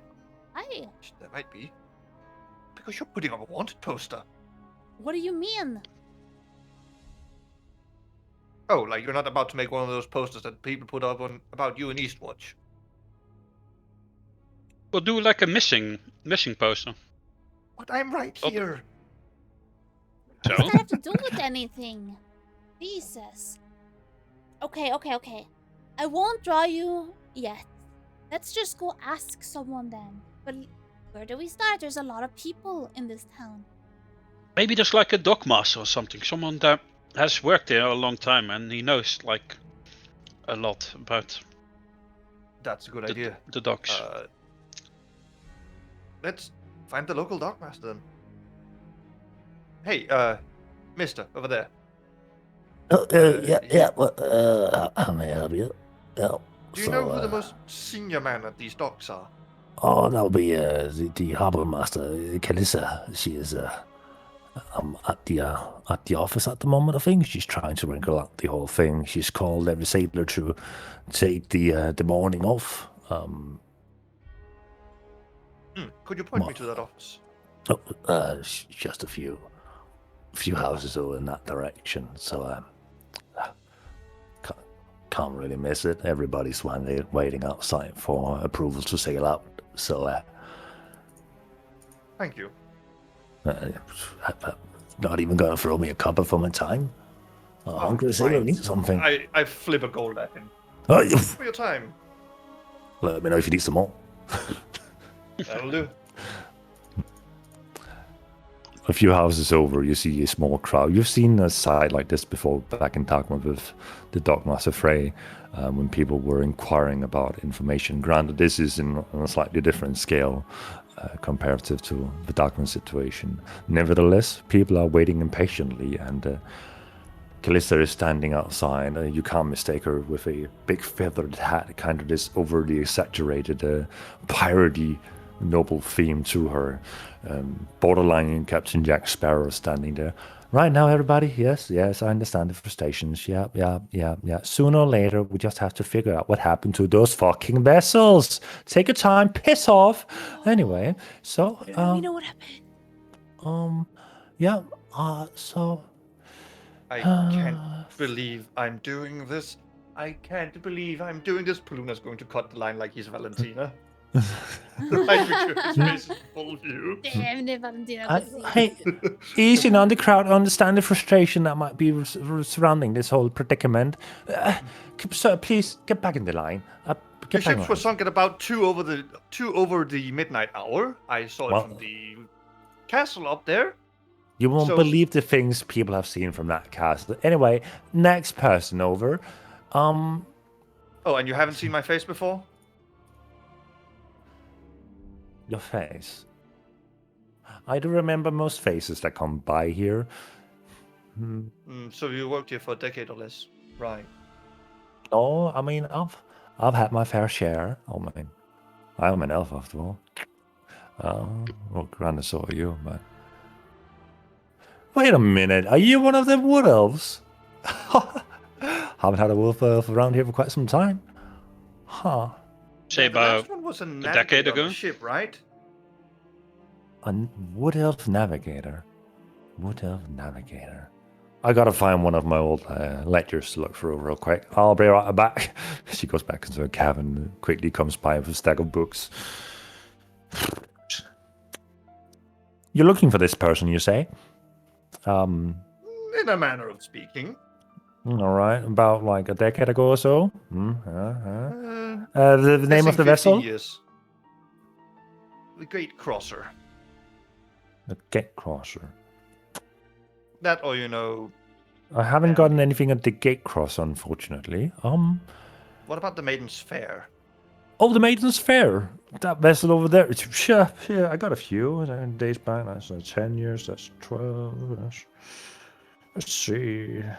Gate Crosser. Let's start here. That was when they came. The captain left. Showed me quite a handsome bag of gold to keep it anchored. Hold up. Yeah. Hold on. Go back. Right? They came, the captain left. Did he have anyone with him? Not really, no. It was only him. Kind of surprised that he could steer that ship by himself, honestly. But he seemed quite capable. Never really questioned anything when someone hands you a bag of gold. He did it all by himself, so we don't need 8 people. Oh, no. You definitely need a crew to steer that kind of ship. No, he did it by There's himself. some foul shit at work over there. Nevertheless, let's see. Another year back. Maiden's Fair. Yes, a whole crew. Let's say, male, roughly 50s. That's the captain, Hellman. Yeah. Navigator, Kaluna Gatecross. Isn't that the name of the ship you just mentioned? Like Gate Crosser. Gate Cross is fucking close, I tell you. Yeah, it is. It very much is. Did you Yeah. face of that guy? Let's see. Elven of Nature, suspiciously wooden. She kind of looks up at you. What did you say the name was again? Oh, I did mention didn't. it really. But why don't you take a guess? It might even mean- be considered educated. Your captain. If you are this person, your captain did pay for the vessel to stay here for at least another 25 years. But I mean, rumor has it the captain hasn't been seen yet. Maybe you can question whether or not we should keep the ship around or we can sell it off. Do you know I'll where take it off where this next. captain went? For all I know, he's dead. I mean, the captain usually takes good care of their vessel, no? And Have you ever been to that vessel and read the last book?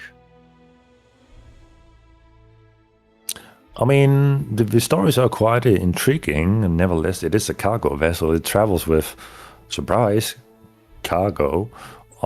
Damn shame he didn't bring back any more of the good stuff, but nevertheless. So you know the ending of it. Well, I know that he delivered something off to Darkmund and came back himself, Returned as the only person on that vessel. right? Look, I'm gonna be very blunt with you. I was one of the things delivered to Darkman. The whole adventure happened. When the captain discards of his navigator, that sounds like a sign of resignation from me. Navigator's life and bread of the boat. So, damn shame on you though.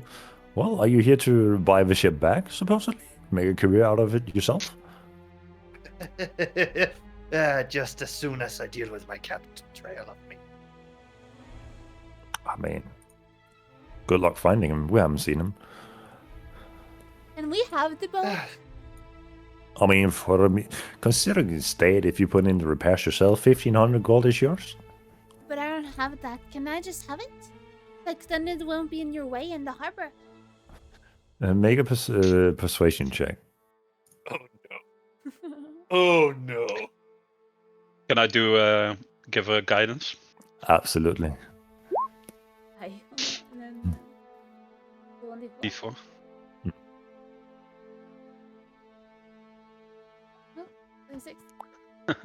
I mean, you are mighty cute, but this is a boat we're talking about, and it's a hefty price. Though, since you are so cute, I'll cut 500 off. Oh, that's nice of you. So how much is that? Like 700? More like 1,000. But I see math isn't your strong suit. You should probably let the navigator deal with the money handling of this one. Don't be the Look, cargo holder manager. I'll take it off your hands for 1,000. when I'm ready to leave town. As a deal, I'll put. I need a lecture book for this then. The residents we- are sure going to be sad about this. Unless you Do we want to take really them need with an you. old boat, guys? Then we have I a do transport think to I that have a one. few ideas. Okay, Rose, I'm you can fine. literally teleport. Really? Yeah. We can fly, we can teleport. What do we need a boat for?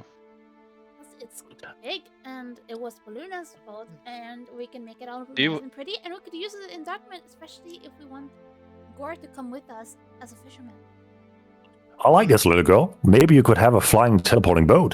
Now that's something every captain will love. Yeah, that would be cool. Phineas, to answer your question of why we'll need a boat, eventually we're gonna have to go to the Shattered Isles. I guess. Very well. That Depression. will be unavoidable. I guess. Oh. Looking forward to that. Okay. But Yeah. If you don't know where this captain is, then that's all the information we need, I think. Huh? do you know of anyone who would have?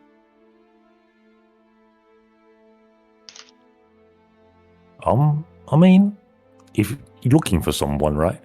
Most people goes to Saloon's Reach in order to have their prayers be heard, and those people up there can usually divine the presence of someone. If you know someone who can do that, or if you can pay for the services, we usually have this cleric come about. Her name is slip of my tongue, Belstrad. Captain, Yeah, Well, yeah. This drow, she usually represents the church of Saloon, and it helps people divine either their lost ones or their lost and found ones, if you know what I mean. Those that are. evil.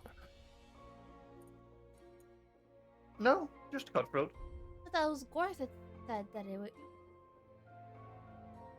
Gorth doesn't really actually know. He's pretty spot on about his good and evil, I think. Alas, nonetheless, we're going to go see her next. Okay. I mean, according to her schedule, she comes about once a week or so. Either tonight or tomorrow morning. Say her Well, prayers. what are we She might waiting hear for them. then?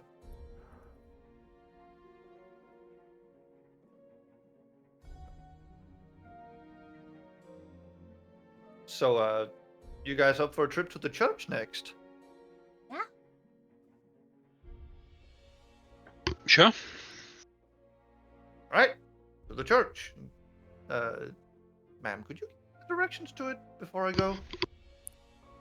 I mean, the church really is just into the city, and on your left, the inn is on the right. People get drunk. On the left, they pray for the gods to survive the night. It's really that simple. Huh. Well, it's more blunt than I'm used to, but then again, I know Valentina, so who am I to say anything about religion?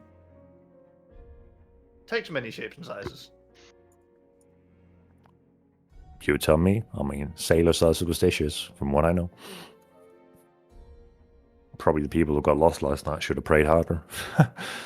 I'm sorry, that was Oh, right, distasteful. about that. I could point out where it happened. It was actually kind of serious. I saw it happen.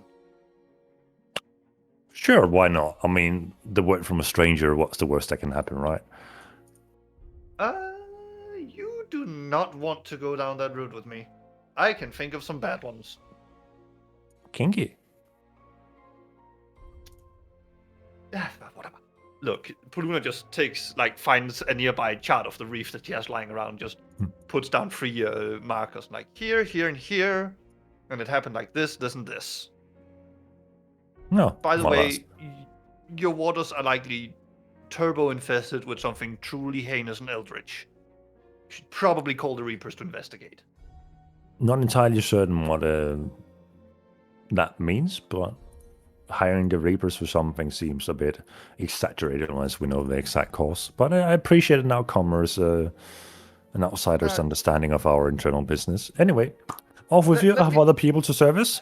I'll reserve the boat in your name, and good luck. Thank you. Let me say, before we go, let me say it like this. The Reapers might be evil, but whatever did this is evil with a capital E. Evil of big proportions. Yeah. Vast proportions. Yeah. You guys are weird. Anyway. Thank you. Huh? She kind of trails You off are as she most tries to welcome. leave the crowd. What the fuck just happened? Anyway. You head off into the city, hitting the midday, and as you enter through the city walls, the inn on the right, and a little wood makeshift establishment with a skewed statue of something that doesn't quite resemble a humanoid sat on top, with a sign hanging saying church. Oh, that must be it. That must be it. Good observation, Rose. Well done. Entering through the door into the church, it seems like a common living room that you enter, but there are chairs and benches lined up, making room for roughly 12 to 15 tightly sitting people to be within, and a small high-standing table with a book on top, and behind the book stands an elderly woman currently just scribbling notes into it. Oh, that's a bit early for morning prayers. Well, late actually. Fair enough. Are you awaiting something, or just here to say your missions, your sins, your which gods do you worship? Who should we direct these messages to? You have any recommendations? I mean, Corellon is one of the proven gods. Oh, I met him. He's So- pretty nice. Yeah. Oh, you're Right. adorable. We When always he's will not meet our trying to heroes. murder me for being a wood elf, that is. This has been the most confusing conversation in my entire life, and it happened within 30 seconds. So, Act like are you perhaps here to see the priestess? Yeah. that would be correct. We received a message this morning. She'll be here by the evening. You can do as the other villagers and sit and drink it out, waiting time, or you can just sit here and have a chit chat until then. Chit chat. It's best to be first in line, right? Once you leave the establishment, chances are you'll have to wait half the night before you get your time. Chit chat and wait it out. Have you seen any like evil fish around? Any chance? I mean, I'm really not a fan of the sharks they transport in every morning to the inn. I'm happy that they didn't bring in one this morning, thankfully.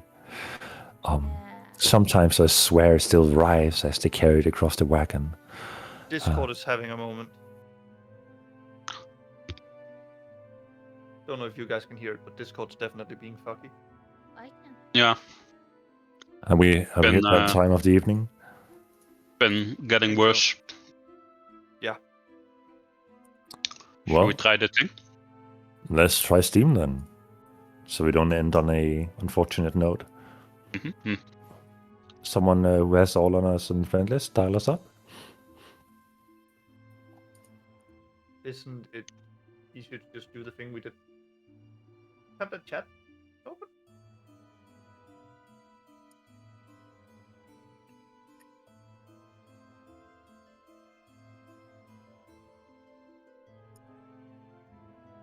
Oh, there we go.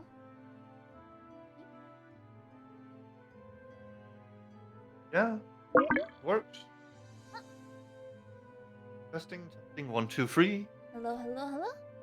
Penis, 1, 2, 3, penis. Yeah, I can hear you. Oh. I can hear. Oh no! Wait, can we go back in the D&D chat and just mute ourselves because now the icons doesn't show on stream.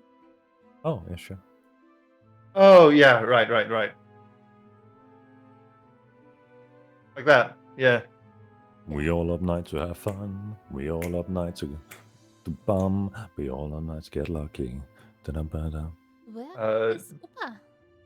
So He joined and left. Is Opa talking with himself? I'm not sure. But can you also join the D&D one? Oh, I thought I clicked. My bad, G. My bad, G. You can see the thing. You type. Just- That should open your chat, and then you just click on the voice channel to the left. Venus. Hello. Hello, hello. Hello, hello. Hello, hello, hello, hello, hello. Testing received. Testing received. Where did you guys find this chat thing? It was at the bottom of the friend list. Yeah. It was I like mean, an- you guys. Wait, all the way at below Yeah. offline Mhm. people? Yep. Oh, Can you also Yeah, join no? the D&D voice chat, Upa, because the Discord Oh, yeah. picture, yeah.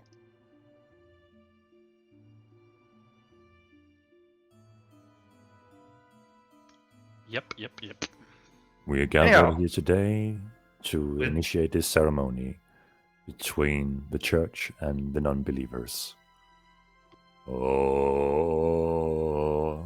No. Anyway, chit-chatting commences, and time passes on. No. No.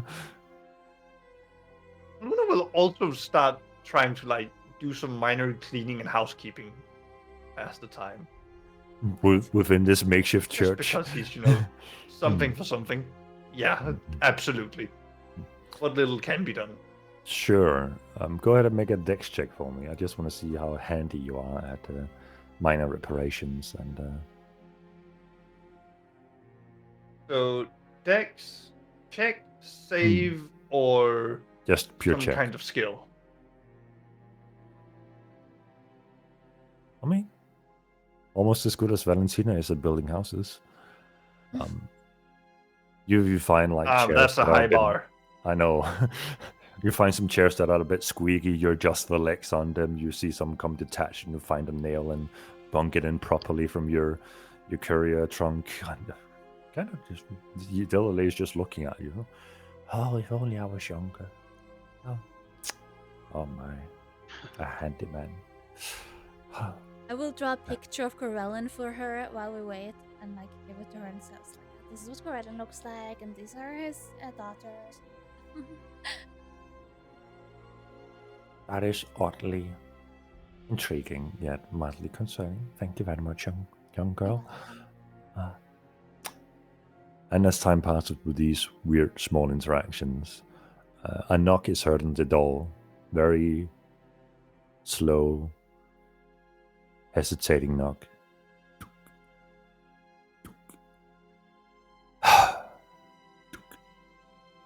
The door pushes open, and the first thing that meets your eye is this darkly clad, dark-skinned elven figure with long white hair stepping in through the door. You can see as she opens the door that it has rained, and the moment she steps inside, the coat flaps by itself and shakes off all rain droplets as it lands on the floor.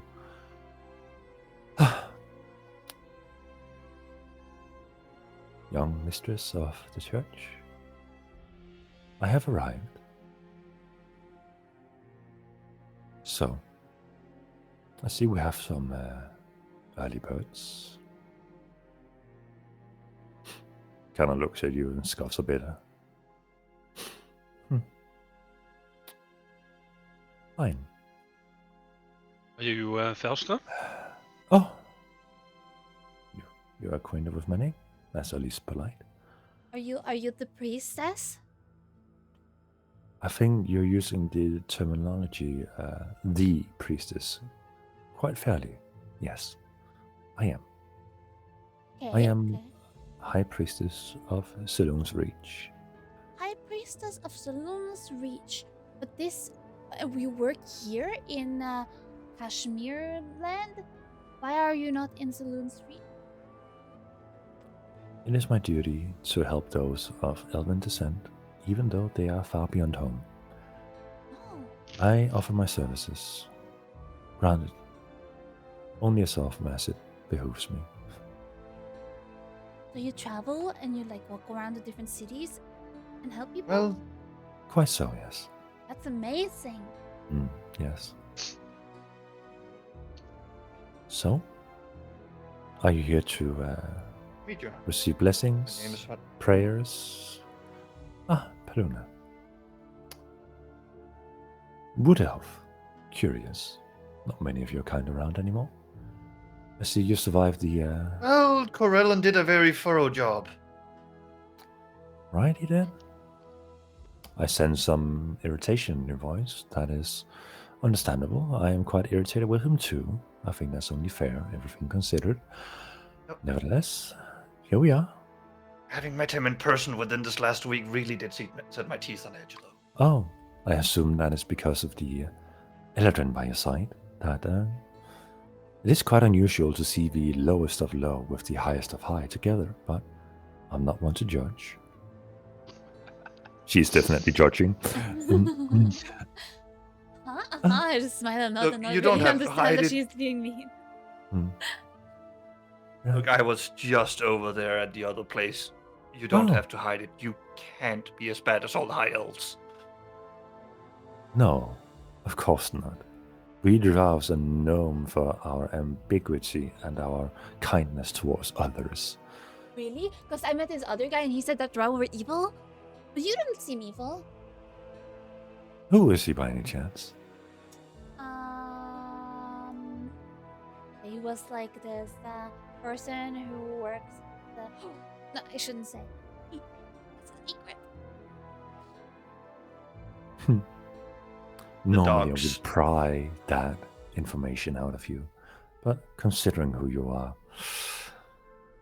even I would be reserved to do so. Anyway, let's get the ceremony started before the herd comes. Yeah. She takes off her coat, and it just seems to stand still in the air without falling down as she gets behind the podium. Now, who's first? I can either Well, do one Okay, divination, well, I would like to. I can give one blessing of a significant effect, or I can just listen to your concerns and ensure you that nothing of that will come true. I need to find out if the original owner of this pen is still alive and where he is. Ah, a minor divination. Former Captain Helmond. Oh. Right. Do you hand over the pen to her? Yes. She lightly, without touching the pen, hovers toward her. Ah. Right then. So a simple, let's find this person, or how exactly do you want to inquire information about him? Finding would be good. Understood. She begins formulating glyphs in the air, casting a spell. Her eyes glazes over with a haze. Standing there for a minute. Her body begins to twitch and shake. This is highly unpleasant. I feel that the connection is not quite penetrating. Can I lend your hand for this? That will make this probably easier to get through with. Maybe I can show Yes. it yourself. Luna will take off whatever glove he has on. Scarred. You've seen life. She holds onto your hand with an elegance incomparably to anything else. Begins to mutter the incantation once again. This time, your eyes glaze over, not hers, as she just maintains the connection. Your vision splits in two. Your left sees the world as it is, your right sees what has been. You follow a trace of a ghost, but you also see the present of the streets that the ghost wandered. As you follow what can only be presumed to be Helmand, in vast strides abandoning the ship at the pier, you see the moment of interaction between the dockmaster and him, leaving off a big gold sack before another snippet, a few hundred meters over, venturing further inland. Vision flickers of the landmass that he's in, and you see a familiar sight of aboleths circulating him. They're not attacking him. He's arguing with them. You cannot hear the words being uttered, but he's waving his hand in dispute of what being transmitted to him in some way. The aboleths begin to attack him, tear him apart, and you see something leaving his body, dissipating, flying back towards Kashmir. You sense the connection both with Hellman but also what left. But it's not the familiarity of the unpleasant intruder within you, but a familiarity of his origin.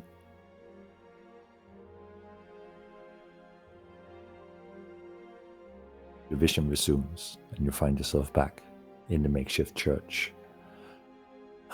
Well, I did get a bit more insight this time, and you seem to be in unpleasant company. I would kindly request that you take your leave. We just got here. Oh, you can that stay. is He cannot. what a joke. What an unfathomable joke. Helmand was the previous herald. Wait, really? That is hilarious. Oh yeah, Oh no. seems like it wasn't doing the job well enough. It got passed on to you? It is not exactly Something like that. the same Speaking- herald essence that you felt. It's not that kind of familiarity that you have inside of you with this unpleasant voice, but rather a familiarity with his Oh, origin, so as in a different herald. okay. Dissipate from him. Oh, but He was one Yeah, of so- the heralds. no, he was not. He was one of the heralds. Damn it. But he met his end out there. There's no revenge to be got. Now then, Vadi, I believe I owe you pay for clearing up this little mystery. And I can only really do that in one proper way.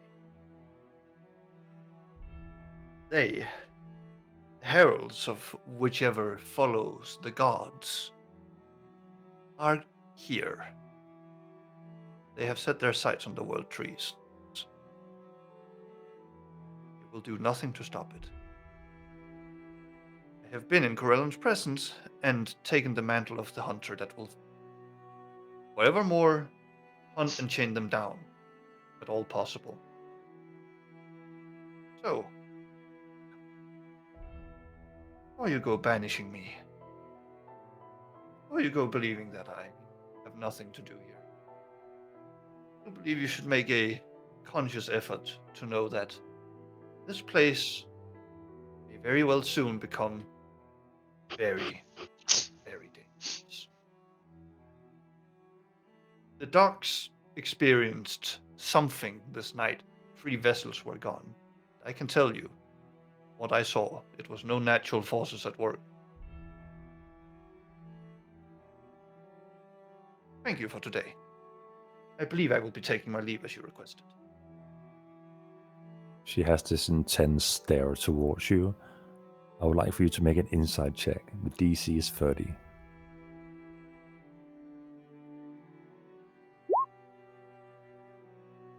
You sense that the stare towards you carries great malice, unfathomable great malice towards you, unpleasantly so.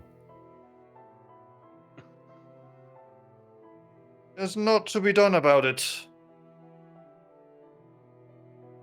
We have our little things to do and our roles to play. So unless you want to tell me what your problem with me is, then let's move on. I suggest you take a leave. Luna walks out the door. Now that the unpleasantries are gone, how may humble I bless a noble Eladrin in our presence. I don't know, like, what can you do? What does your heart most desire?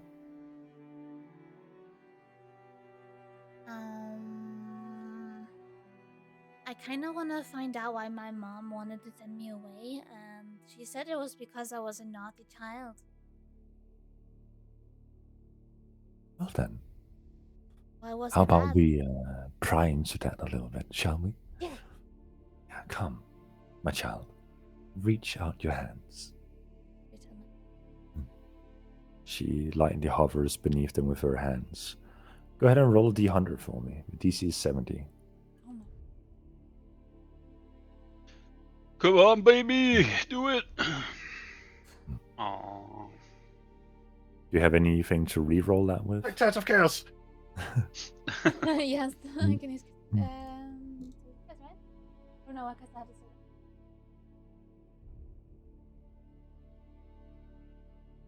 Oh, we slept. Is it an So ability check? new day. This would be considered an ability check. Then I Yes. can use bend luck. All right. Go ahead and re-roll the 100 again. Unlucky. Unfortunate child, something seems to be intervening with my prying. Perhaps if we meet again in the future, next week perhaps.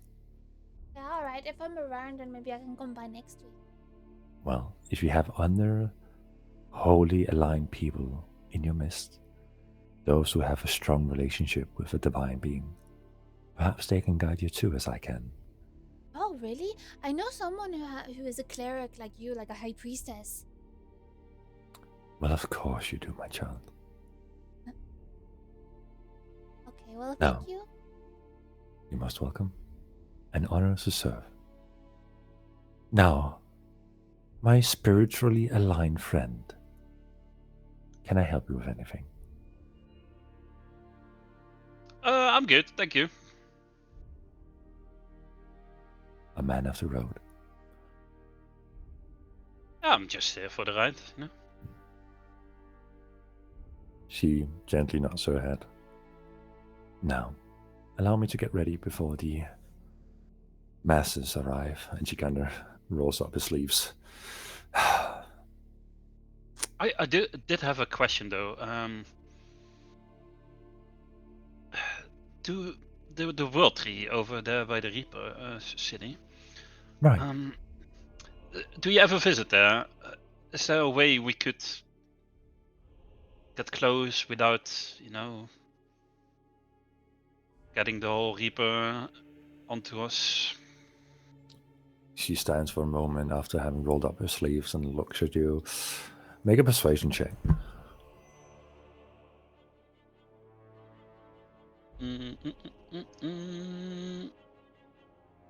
Oh. Okay. That took a long time. Oh, One. Unfortunately, the times I am invited over is not for pleasantries.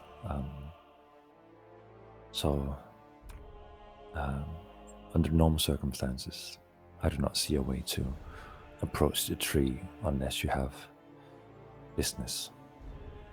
I see. Thank you. I'll You're welcome. take my leave. Heading out into the streets again, you see a small flock of people are starting to gather outside the makeshift church and getting in queue, looking towards you to see if any mysterious oddities have occurred around you after being in the presence of the priestess. Kind of dejected, they sigh a little bit and just look towards the church as you all exit. I believe your next destination would be the inn to meet up with Gorev, if I'm not entirely incorrect, unless you have some small talk to do on the way. Well, I am curious about what Poluna saw, so Mhm. ask him about that. What happened, Poluna? Well, as I saw the history I missed. I saw Helmand disembarking. I saw him wander off outwards towards the Uh-huh. woods. Yeah. Saw him conversing with fishes, and he sort of makes a gesture to his bags. Floating next to him must have been a disagreement. They attacked him. I felt it. Slime leaving for somewhere else. I guess mantle. Heraldry. Seeking its next. As far as I can tell, seeking it here.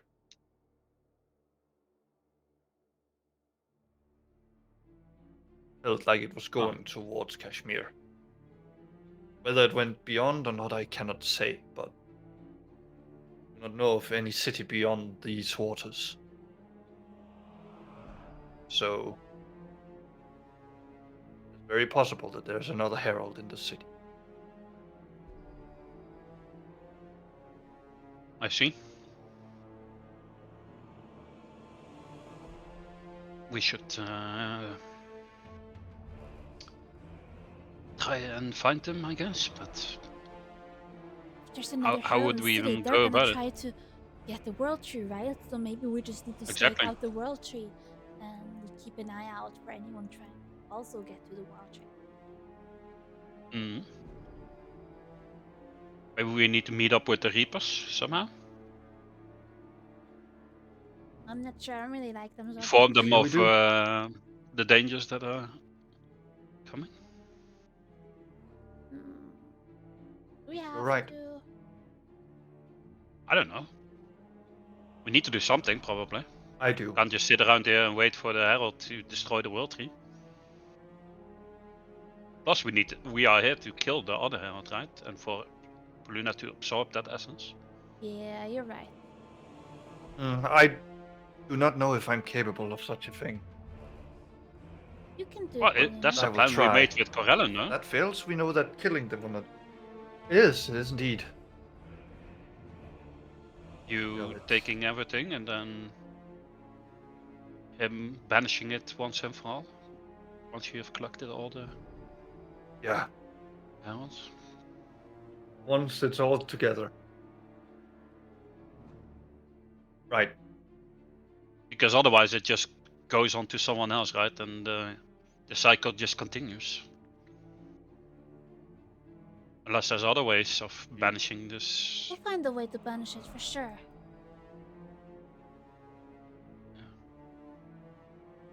You maybe You go sure? to a library and read books. That's what Reginald would do, I think. Have you ever been to a library, Rose? Have I been doing it? No. You have been to one library Have I? I mean, in Reginald's home. yeah, I went to Reginald's house. Actually, it was more like a castle. Well, it wasn't mentioned anywhere. And they had so many books and bookcases with books and pictures. And also, there were so many books, but they were kind of boring because they had no pictures. But I have a picture book. I can show you later. It's really cute. Okay. You know what? I have an idea. It's actually maybe a bit crazy. Phineas, why don't we just walk up to the world tree?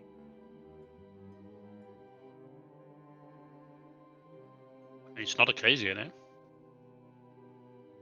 Just And how far are do we allowed to go by the Reapers? And are they oh no, coming to we wait for attack them us? to stop us. Oh, no, I think Yeah. the idea is to wait for them to stop us and then ask for an audience with Malau. Yeah, okay. He's their leader. And see where that gets us. It's a plan, sure. I can't think of anything better than that, so might as well. So do you that's think, another Rose? plan. Well, a plan is perhaps an exaggeration to call this, but it's definitely an action. Everything about it screams bad idea, but I think we have to take this gamble. Well, what do you guys Maybe say Gorad. to it? Maybe Gorad can help us out. Eh. Seems like a nice fella. Maybe you could take us there. Maybe the fact that we slew the hag might be worth something. Let's go meet up with Gorad and show this idea by him. You okay with that, Rose? Yeah, I'm fine with that. Alright. With that plan in mind, you take your first strides towards the inn, just across the street in front of the makeshift church, to hopefully meet up with Gorav and present this potential suicide plan to meet up with the Reapers. What Huh? why would you say it like that? Well, that's a crazy thing to say. Who said that?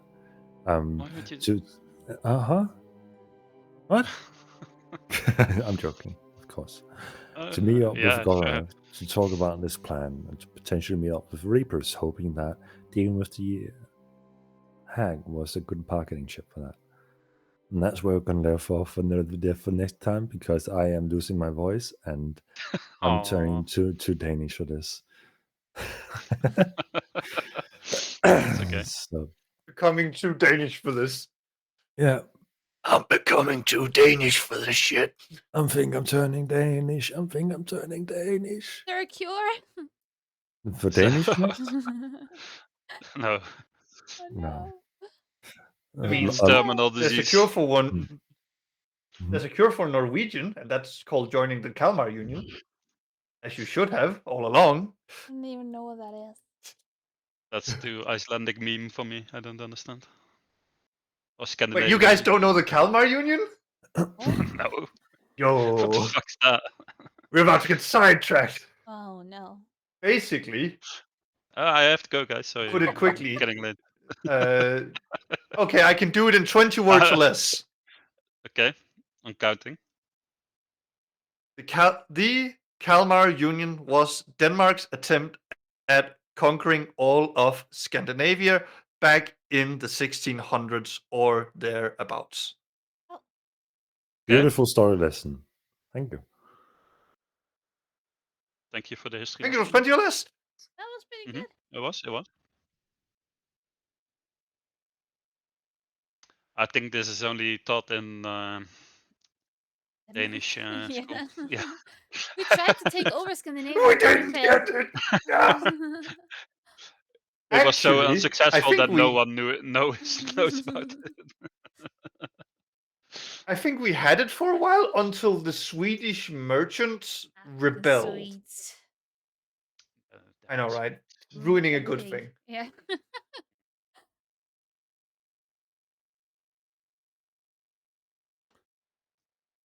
Thanks for today's session. Yeah. Thanks for today's session. That was a lot of exposition. Yeah. Yeah, I mean, For a day where We I learned a didn't lot. want to talk too much, ended up talking quite a bit. No, it's fine. It's Oh my fine. God, Sorry I about miss that. you. It's Good fine. luck with your voice. well, if Thank you you. didn't want us to talk too much, you should have done random encounter bullshit. Yeah. Oh, you go to the Okay. docks. Oh, suddenly there's like could- an invasion of. I need tentacle Dogs, yeah. tokens. I need stat shields. I need battle maps. Yeah. Well, No, you it's go fine. rest that voice. Mickey. I did have some prep in mind, depending on who you ended up provoking and stuff like that. But you calmed down the combat potential with the Reaper at the end, and Mm. and you didn't trigger any Calm down. combat in the streets. I So I feel like I almost purposely like grandstood at the Reaper, just like, go on, take the shot, thank you, make sir. the mistake. I mean, Oh, you can hunters- smell that I killed your allies? Hmm. Hmm. Oh, you can smell your kind's blood on me? I wonder why. I mean, on top of that intimidation check, I mean, it just has to go that way. That's the way the dice tell the story. That someone has Yeah. proof of kill on top of presence that screams, "I'm not afraid of taking the fight," and they're probably not the most trained compared to those who were sent out to deal with the kills. So, yeah, no. Yeah. The greatest hunters know when to take their battles. So yeah, good shit. Anyhow, I am going to say thank you for tonight, and then I'm going to resume trying to get over this goddamn cold I've been having this last week. Oh, bro, I think I'm getting there. I'm starting. You're ending it. I'm jealous. Oh no. Fuck, dude. Oh, Nah, that's it. don't get this. Don't get it, dude. Don't get it. You don't need this in your life, man. Don't Monday, need the shit. like Friday last week, Monday and Tuesday, there was only 3 out of 12 coworkers at work. All were sick. Oof, what the fuck? And I thought I could skip Brother, by. tell me about it. It's just... It's a fucking massacre right now. It is. Our hospitals are overcrowded with elderly who cannot withstand the flu. Jeez. Yeah. Yeah, it is. It is going through the nation like its name is COVID. And apparently COVID is the least Don't of say the C word, man. Oh, right. SARS. Don't jinx us. Yeah, at least I can have some fun making skill cards. That doesn't require a voice.